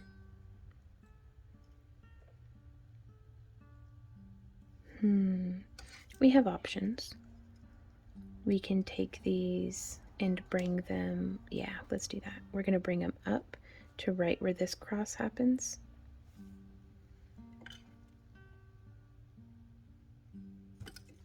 And I'm actually going to take my pliers and I'm going to, right here,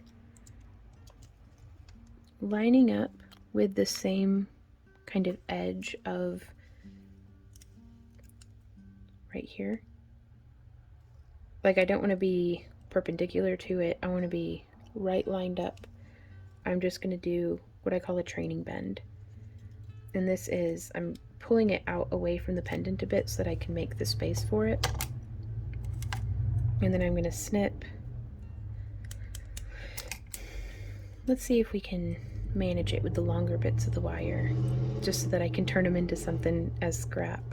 So just pulling them back, doing that bend so that we can guide them through right there.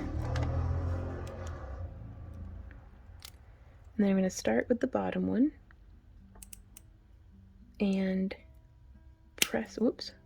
pressing and pulling through. Now that training bend got it to land more or less where I wanted it to be. So I'm going to reach in with my bent nose pliers and grab, and I'm just pressing behind that bend, to get it to come and rest right there.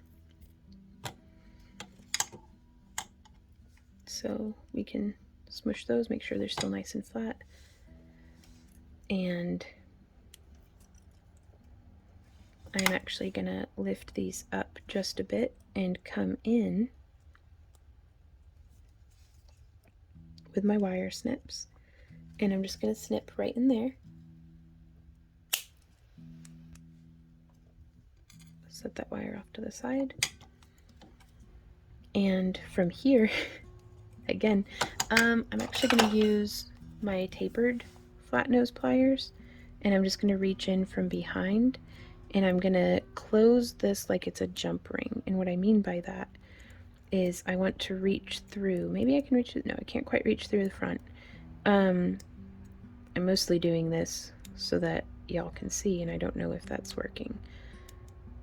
Okay, so I'm going to grab right there and just tuck that loose end down, and then tuck that loose end down. You can do both wires at once, and then just make sure they're nice and squished, smoosh, like that. Okay, let's see if we can do that on the other side. And again, you can find all sorts of different clever ways of binding that wire off. And so again, maybe it'd be better with our flat nose pliers instead of our bent nose. So I'm just gonna bring that around. Yep, right about there is where I want that bend to be. So I'm gonna open it back up, give them that bend, and then just bend that tip around.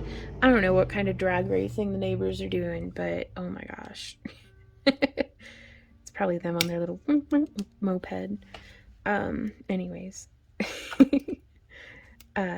Yep, just pulling on that, bending it around. That training bend really helps, especially on these heavier gauges, to just let it nestle in where you want it to be. And then you push that wire up just a little bit to make space to get your wire snips back in. Those ones I am going to put into the scrap bin. And then I do enjoy my bent nose pliers for smushing things on where I want them to go. Then just smush and smush. So now our bail is very nice and stabilized. And you could totally join the ends here with like a little bead in between and some weaving, if ends you want. I just think that'd look really nice. And then, oh, that's backwards. Domed side towards the front. I mean, the backs of these aren't bad. You know, you could just point them forward.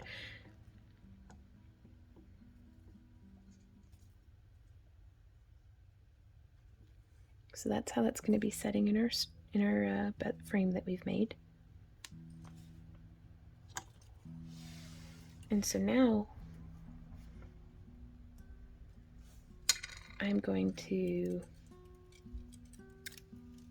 just position that wire off to the side. And this is really cut down on the number of wires that we now have to worry about terminating. So we have 3 on each side. We can start making sure that we're going to be centered up on our design. And this one's pretty short, so I'm going to use it for, I'm going to spiral in towards the middle. So let's do 1, 2, 3, 4, 5, 6, 7, 8, 9, 10, 11, 12, 13, 14, 15, 16, 17, 18, 19, 20, 1, 2, 3, 4, 25. This is another demonstration as to why I don't necessarily recommend doing that, because then you have to cinch it and then you lose count, and then that's 2 rotations, so it's 27, 28, 29, 30. Typically something that might make it feel like you're powering through and getting it done quick just makes more work for later on, whereas if you're just patient and just do the stitches where, yes, it takes up more time on the front end, but you're getting a better result and you're not having to go in and troubleshoot and fix things because of your haste. Okay, so that's 35, so we've done 40 from where we diverged from wrapping around multiple core wires. And I think I'm going to snip this just where it meets the end of our frame. And I'm going to use my round nose pliers to grab and start spiraling in. Number one advice that I can give to anyone interested in crafting with our booty boxes is to go ahead and tackle our wire wrapping masterclass that's free here on YouTube. There's like 7 lessons, and if you knock those out and like practice them, I think you'll be ready to follow along through with some of our more complex cabochon wraps that we're doing for the booty boxes. Okay, so there is 1. I'm now made that little spiral, and I've bent this wire around, and we are going to go 1, 2, 3, 4, 5, and every 5 I think I'm gonna just weave back through. This is an instance where I think being on a bobbin would hinder me, but I'm just gonna weave it back through our first little spiral there.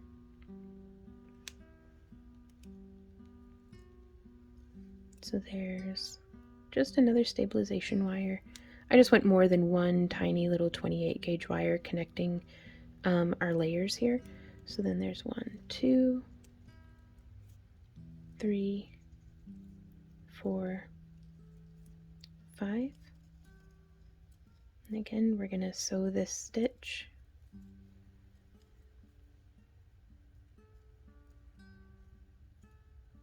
There we go. Curving this around so it hugs nice and close. Bringing that around.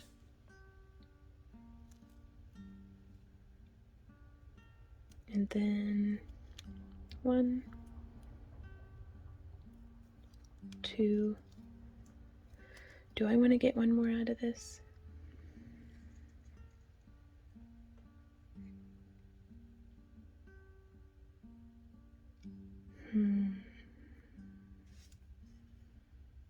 So I'm going to start shaping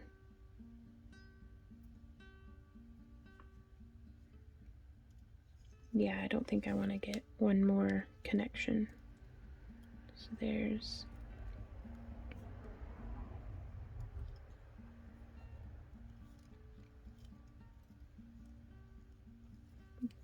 Did 5 more coils. But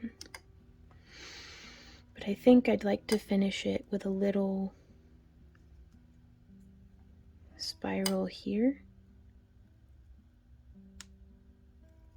Like right here is where I want this spiral to join to the frame.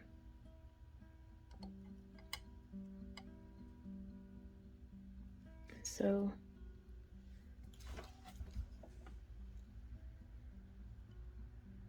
I think I'm going to have this one come around to here and join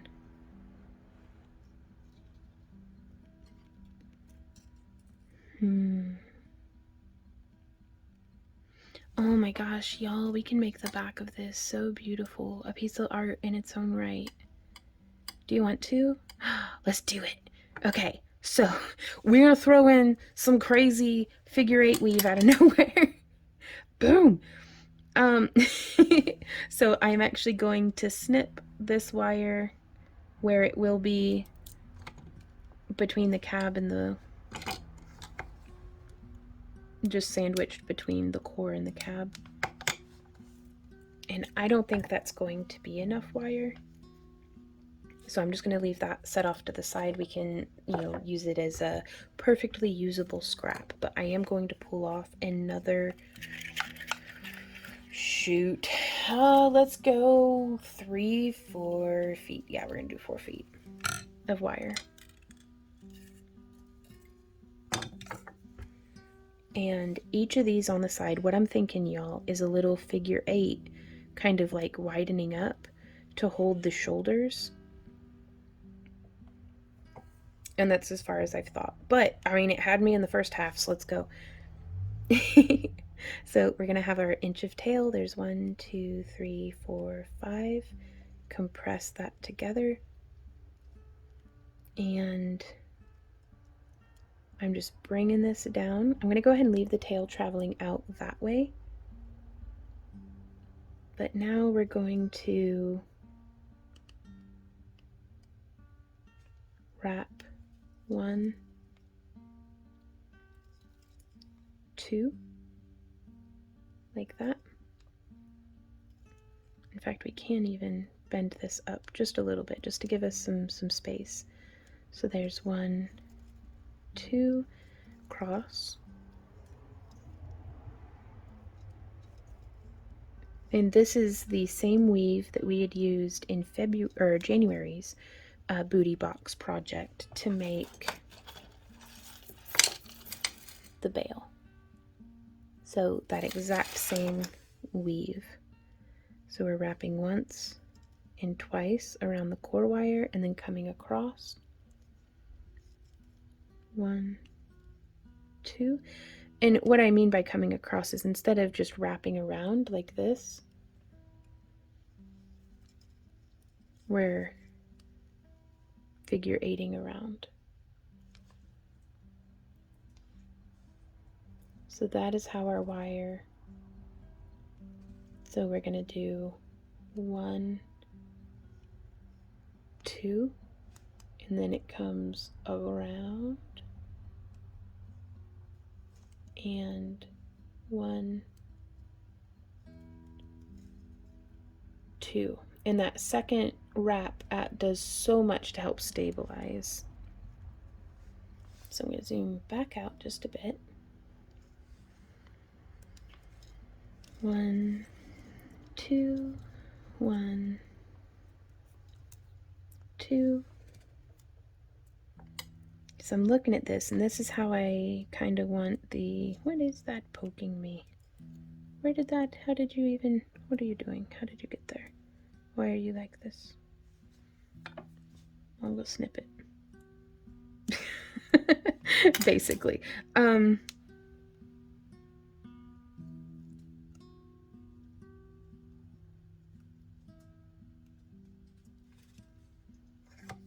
Oh, it was the end of our little spliced wire. Okay, there we go. Got that tucked back into place. So there's 1, 2, cross, 1, 2, cross.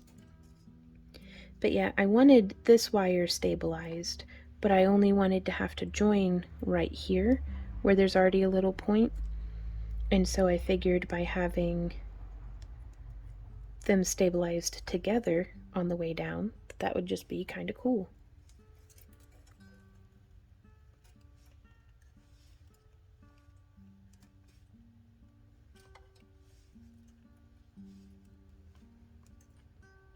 So just doing a little bit more.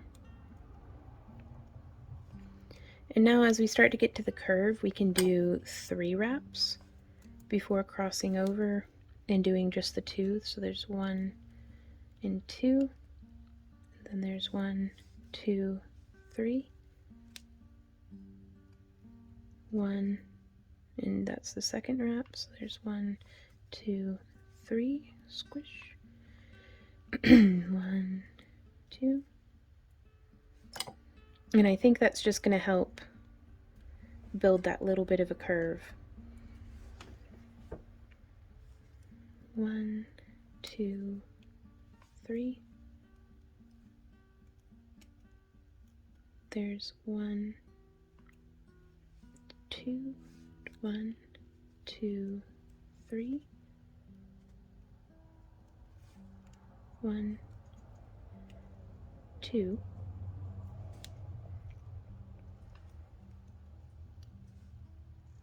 So there's 1, 2, 3, and swoosh. We're getting close. We're getting real close to where I want to be to join that. 1, 2. So there's 1, 2, 3. I'm going to do 1 more. I should have been keeping count and keeping track of how many repetitions of this pattern. So there's 1, 2, 3. And oh, I love that. That makes me so happy. I hope I wasn't wandering out of frame. And now we are going to pass this wire through.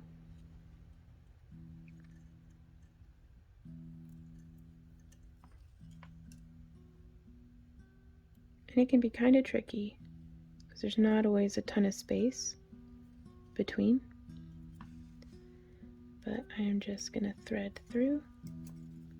Then I'm going to place my thumb just right there because as I pull on this, I don't want that to make a knot or a kink or anything. So we're just going to whoop through like that. And I'm going to do a second stitch. So I'm just finding the end of my wire and then feeding through.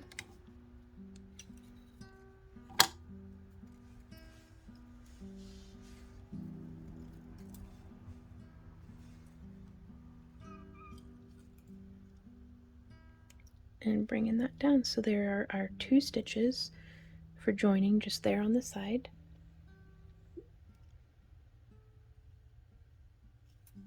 And I am going to have them just wrap around. And now we can bring this down and out so that we have enough space to bind that off. And then we're going to go, let's do 1, 2, 3, 4, 5, 6, 7, 8, 9, 10. Squish. Because I think I was thinking about bringing this around. Let's measure before I do that. There is about 1 3/4 inches of wire left on here. So if you have less than that, make do with what you've got. If you've got more than that and want exactly what I'm doing, you can trim it back or leave it as it is and see how that comes out. But I'm going to snip this end flat right into the scrap bin and gripping in making, I'm going to focus on just making this first loop nice and closed. There we go. And then spiraling down.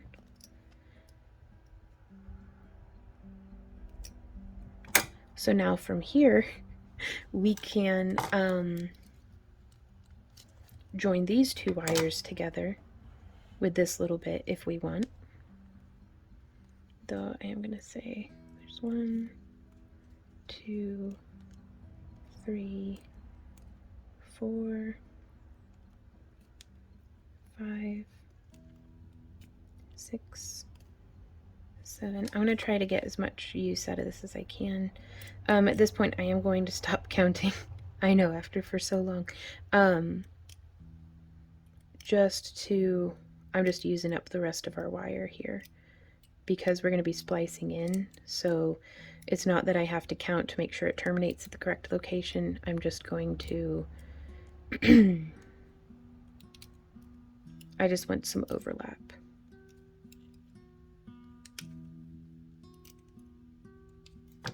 And then we can squish that down. Whoop.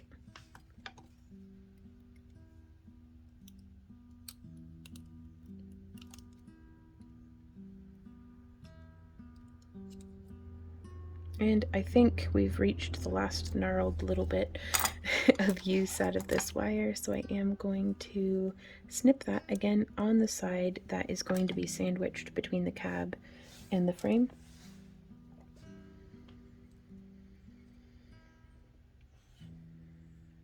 And so this makes me wonder though, how am I going to finish this one off?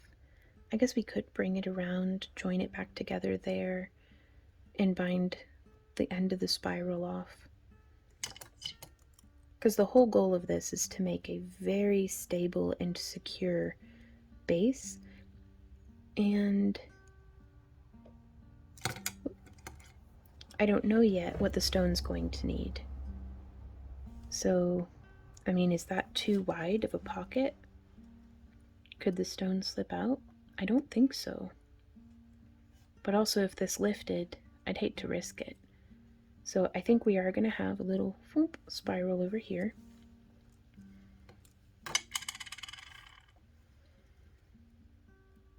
And so I'm going to continue coiling around. Again, I've abandoned counting because now I'm not concerned about making the backside mirror imaged with itself. It's just going to be hopefully a beautiful little thumbprint of the pendant itself. Because sometimes it's nice to have something that's replicable and formulaic, and sometimes it's nice to practice weaving with chaos, maybe. is kind of a fun way of putting it, I think. Okay, so now we're going to come around this way, and we're going to do a little kiss right there. So let's get a few more coils on.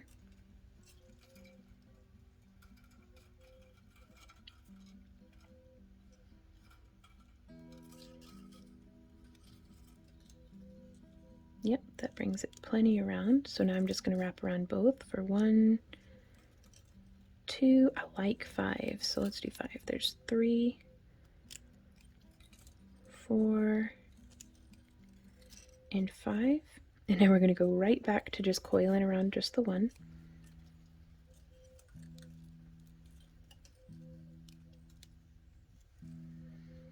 Because from there,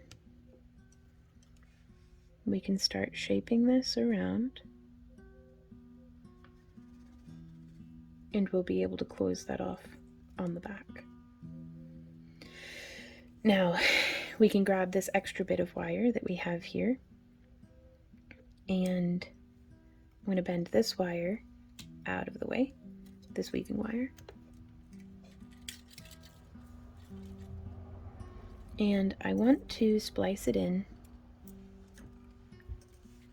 with what we've got going on over here. And typically whenever I do a splice, I like for there to be at least 5 coils of overlap. So there's 1,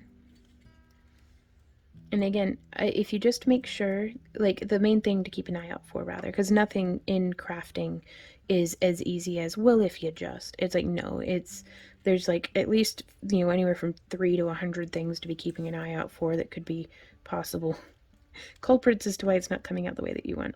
But the main thing that you want to keep an eye on is, I try to always do my coils in the same direction, where it comes from below towards me and then from above away from me. And that makes it, if you repeat that pattern, your coils will splice together smoothly. Like how we're doing here. Let's see if we can't get a good zoom, and you can see where I joined it. I'm keeping that offset so that I can, find my way back to know where to do the splicing. But I just bring it around and then I push with my fingernail until the wire nestles in, and then I pull back, bring around, kind of just push until the alignment is correct, and then I put on the tension to get it to nestle and rest in. And I'm telling you guys, you've got to be patient with yourself and practice. If you're having trouble with this, set down your main project piece and practice doing some coiling and splicing on some bits of scrap wire.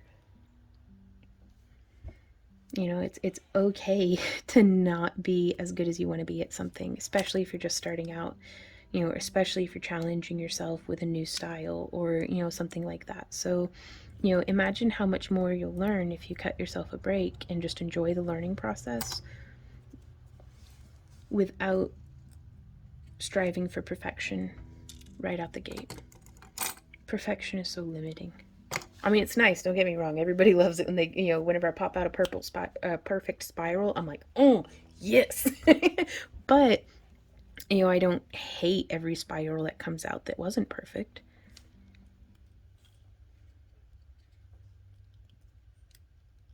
Okay, so bringing that around. And so I'm going to try to get enough coils on here, I guess, that it's going to bring it to where kisses just happen, where the wires just touch. That's where I'm aiming for.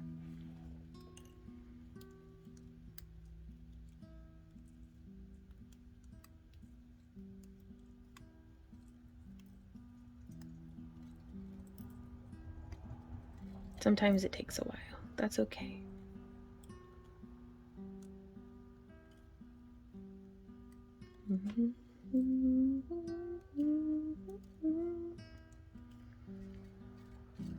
Sure, that looks like a good spot. As good as any. So there's one.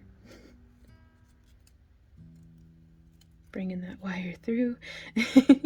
Okay, so there's one. And now I'm actually going to, instead of pulling it through completely, I'm going to go ahead and do the whole sewn loop. So now I only have to pull once to get everything to lay together. So stitching through, just holding on to it, and stitch through the rest of the way. And there's 3.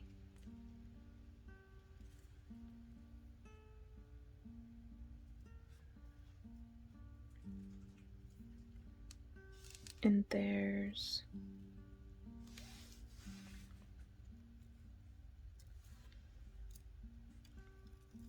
4.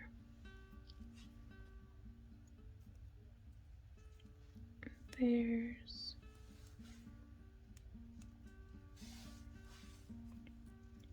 5.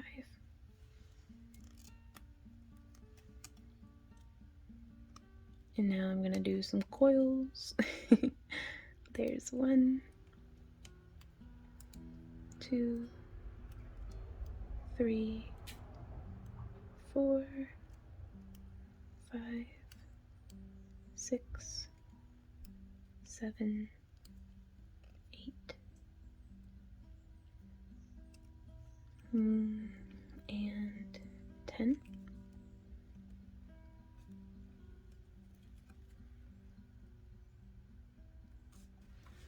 And so now again, that looks like a pretty good spot. Let's do 3 more stitches before it's the perfect spot to do the join on those 2 wires. And now I'm going to build this side up. I'm going to unstick that wire from where I've tucked it away. So there's 1, 3, 4, 5. And we're going to do, I think, very similarly to how we did on one of the previous, that last join there, where we just use both wires to go through. So my battery had died. I don't know how much I lost, but we wrapped with both of the wires around here and then just twice. So we got those 4 stitches in.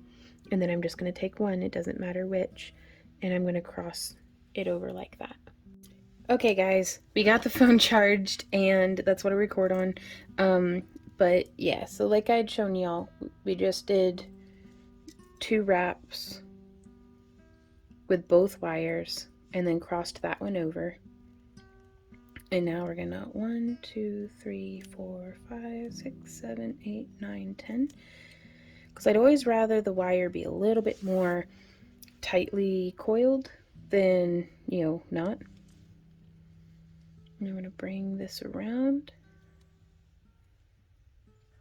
Oops, just bumping the tripod. And then we're going to sew this through. So there's 1.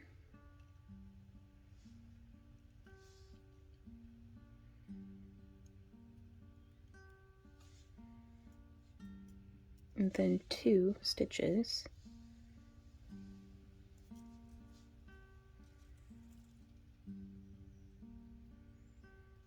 And then we can continue our coiling. 1, 2, 3, 4, 5, 6, 7, 8, 9, and 10. Let's do 5 more. 1, 2, 3, 4, 5, just because why not? And now I'm going to snip this with just a little bit of overhang. Set that wire off to the side. And I'm going to use my bent nose pliers to smush that around to the back. And then I'm actually going to grab the end of our wire and make an itsy bitsy spiral. Just coming around this way and snipping so that it's going to leave a flat edge. Always hold on to that end. You'd be surprised with the force that your wire snips can snip things off. And if you're looking down the barrel of the wire that you're about to snip, that is not good news, you guys. Like, this stuff hurts when it gets in your eyeballs. So be careful.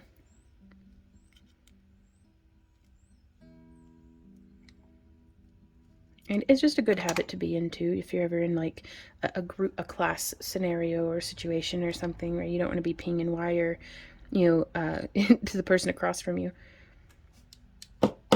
And so I'm going to try to do that little whoop. There it goes into the scrap bin.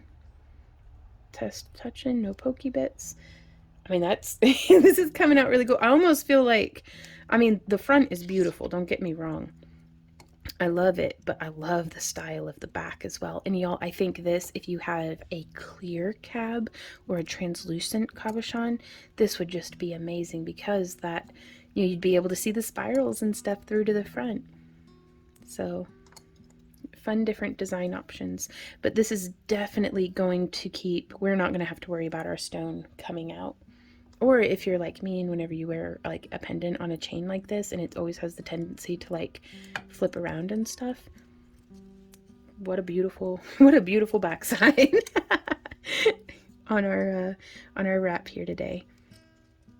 So 2, 3, 4, 5. And again, this is a prime example of, I don't know for how many years, if I were talking about, you know, my weaving and, you know, doing frames like this, but this style of bezel, that I would have, you know, said something along the lines of, the back sides of my wraps are always ugly, or, you know, something, instead of griping about it or just surrendering to my fate of always having messy backsides on my cabs. I started practicing and focused on, okay, so I don't like how the backs of my cabs are looking. How do I make them look the way I want them to? Okay, so here I wrapped this around and I got a little ahead of myself, so we're actually going to need to pull this stitch out because I need to do just a few more coils. I mean, we could have left it like that, but the addition of about 3, maybe 4 more coils would have filled the gap. So now when we come in and sew through there and pull through, it's going to look much more tidy and intentional. And then I'm going to go 1. I'm actually splitting that open just a bit so I can go 1 and 2. And then I'm going to smush it back up because we're going to do 1 more sew through right there. Pull and through.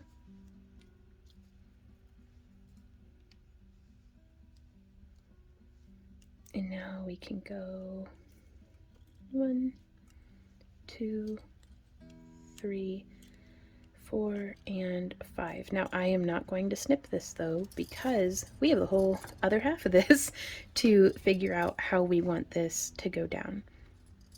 So we could do it mirror imaged. We could, let's go ahead and I'm going to snip about here. So 1 inch past the apex of our curve.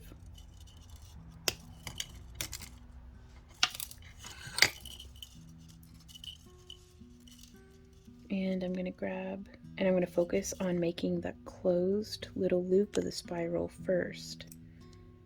Because again, I want folks to be able to wear this over, you know, like a knit top or something. And so we can just put that in and then squeeze down just a little, position that, yep. And so if we have a lot of closed loops, then we don't have to worry about it snagging nearly so much. I think this will be okay. So there is that. And now we can, let's see. Again, another 3 feet of wire. Give that a snip. And now we're going to do our 5 coils. 1, 2, 3, 4, 5. Smush. And we're going to press that on up. I'm going to make just a little bit of space so we can fit that down where I want it to go. Just like that.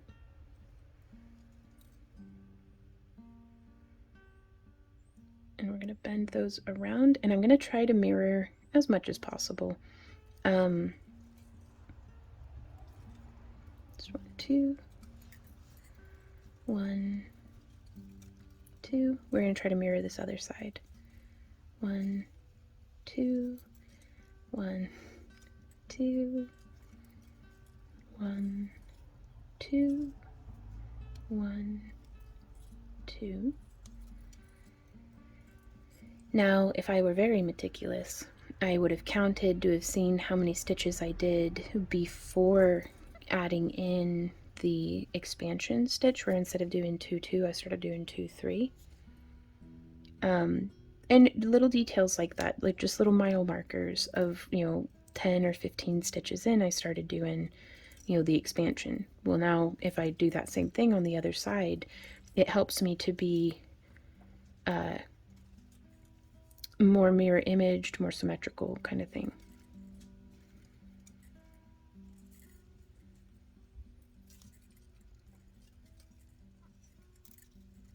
One, two.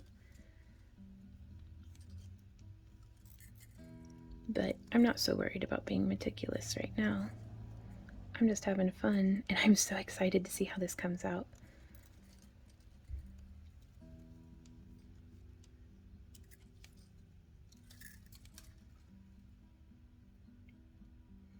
Oh, nice and tidy too. Sometimes the tension comes out I don't know. Sometimes it comes out nicer on one side than on the other.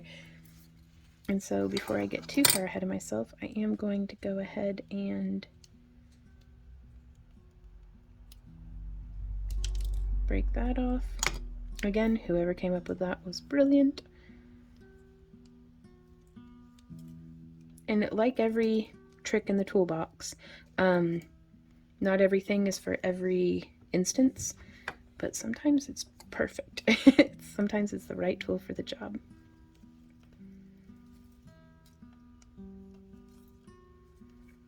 So I'm going to start into there's the 3, so there's 1, 2, 1, 2, 3, there's 1, 2, there's 1, 2, 3, 1, 2, 1, 2, 3, 1, 2, 1, 2, 3. Okay, guys, I think we're at the point where we put our cab in, so now we really got to know which side we want to put up.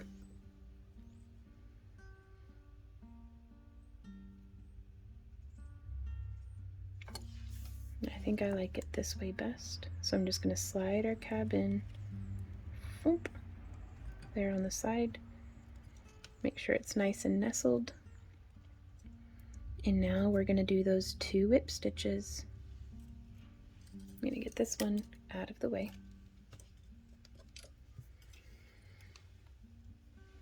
And see if we can sew this through, because it's been very forgiving so far that it just lets me just whoop, slide the wire right on through. But this one's fighting me a little.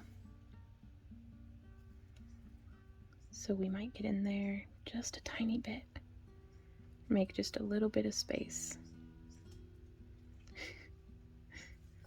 I just like opening up the wire like it's a curtain blind, just enough that whenever I pull my fingernail out, it snaps back.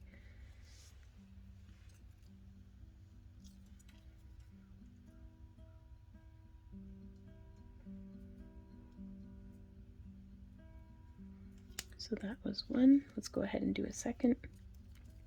And again, especially with the 16 gauge, you can do stuff like that, because while it's soft, it does have a little bit of spring to it.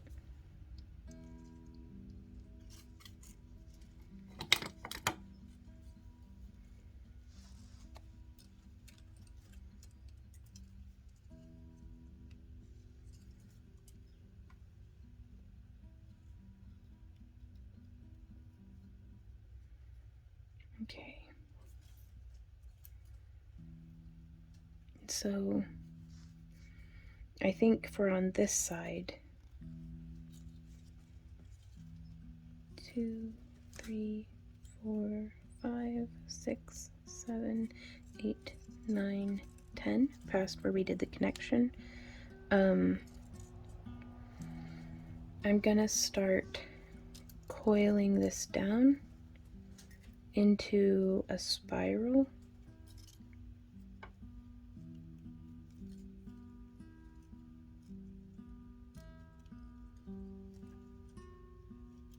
And then we're going to open that up just a little bit to make it a touch easier to get some more coils on there. I just wanted to see where I wanted to join these together.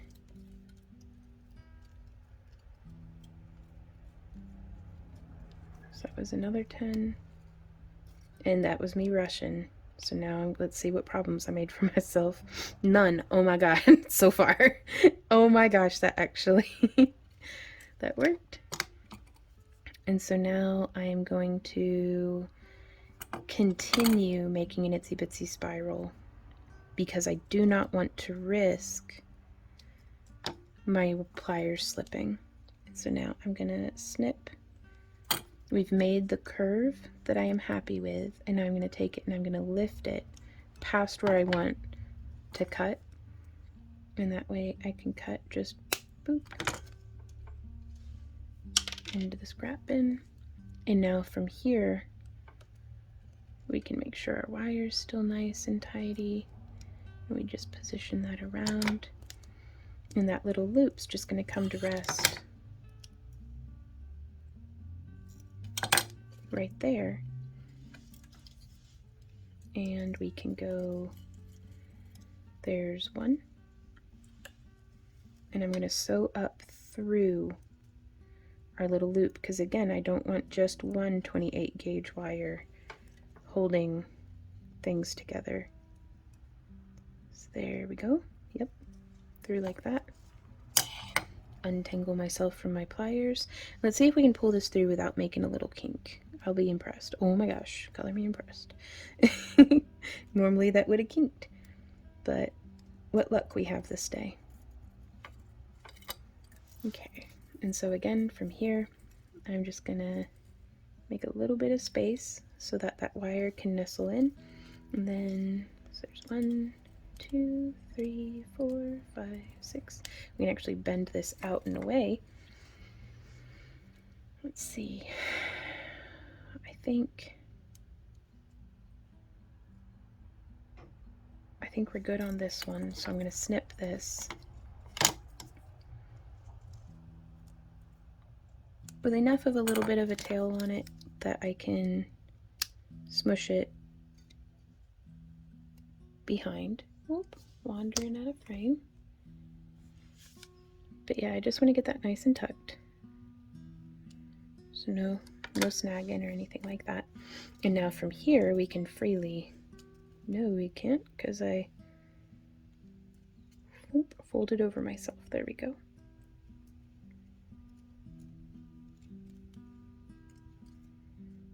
Just coiling freely.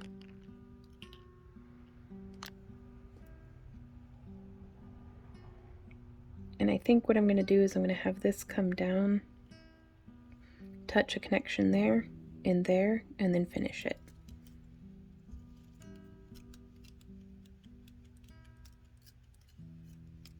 There we go. And then coil, coil, coil, coil, coil. And shoop. Haha. So there we are, ready for the first connection point.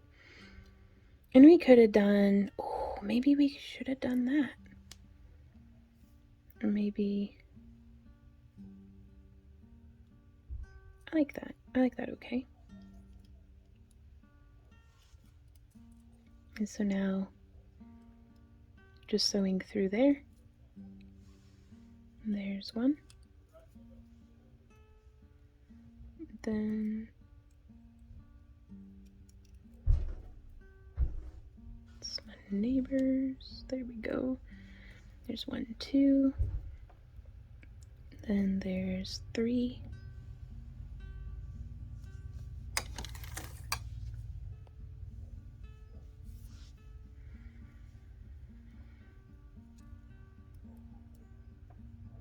And 4.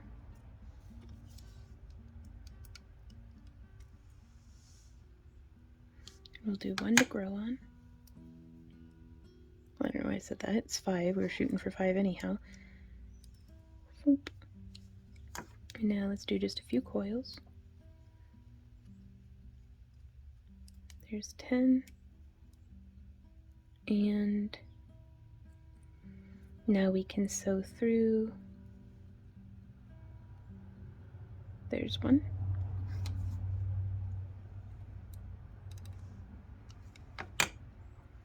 And there's 2. Y'all, we are so close to being done. Oh my gosh. This is exciting. So there's 2.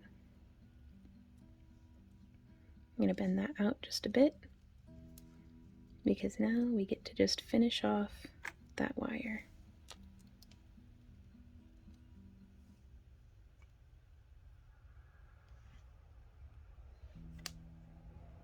There we go. Last couple of coils done. Let's smush that loose end. Whew-wee. Goodness, y'all. We did it. We are just spiraling. There we go. Snip. and smush. And that is the back side, and that is the front side.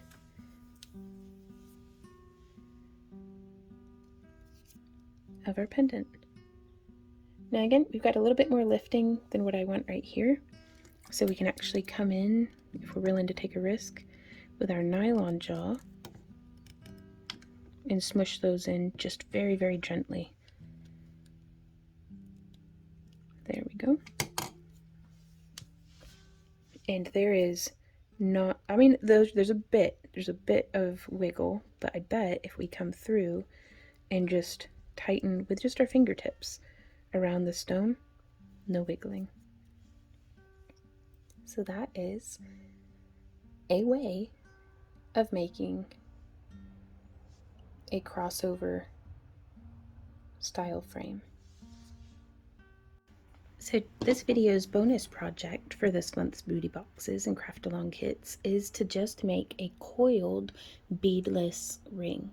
So here I'm using some of these scrap 28 gauge left over from making the pendant, and I've cut off a length of 11 inches. You could use more or less depending on the size ring that you're wanting to make, and a ring mandrel comes in really, really handy. But if you have something about the, like even the handle of a cooking spoon or just a wooden dowel or something, or a hammer handle, something that's round and the size that you want it to be is really useful for making these. So I'm gonna just come through and do a coil. Oh, and I should have measured. Let's see, this is about, it's 20 inches of the 28 gauge, and I am just coiling. You could totally do this in a drill, y'all. You know how I'm always like, oh, you need to, grind out your technique so you're good at hand coiling. It was like, this is one of those times where it's like, you've had enough practice. Let's just pop it into a drill and go. I say that, but I don't have my drill on hand. So here we are. And I am just, once I get a little bit, enough that I can hold with my fingers, I like to just go ahead and tuck that tail wire down and then just continue coil, coil, coil. And I'm trying to get everything nice and side by side as much as I can. But then we can come in and smush. And you can see it has a little bit of spring back, and that's okay. We can cinch it down and that helps a little. But if we come through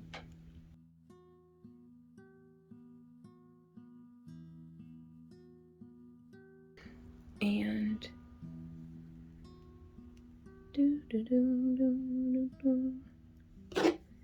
so we get to the end of our wire, and it's just a little bit of a coil.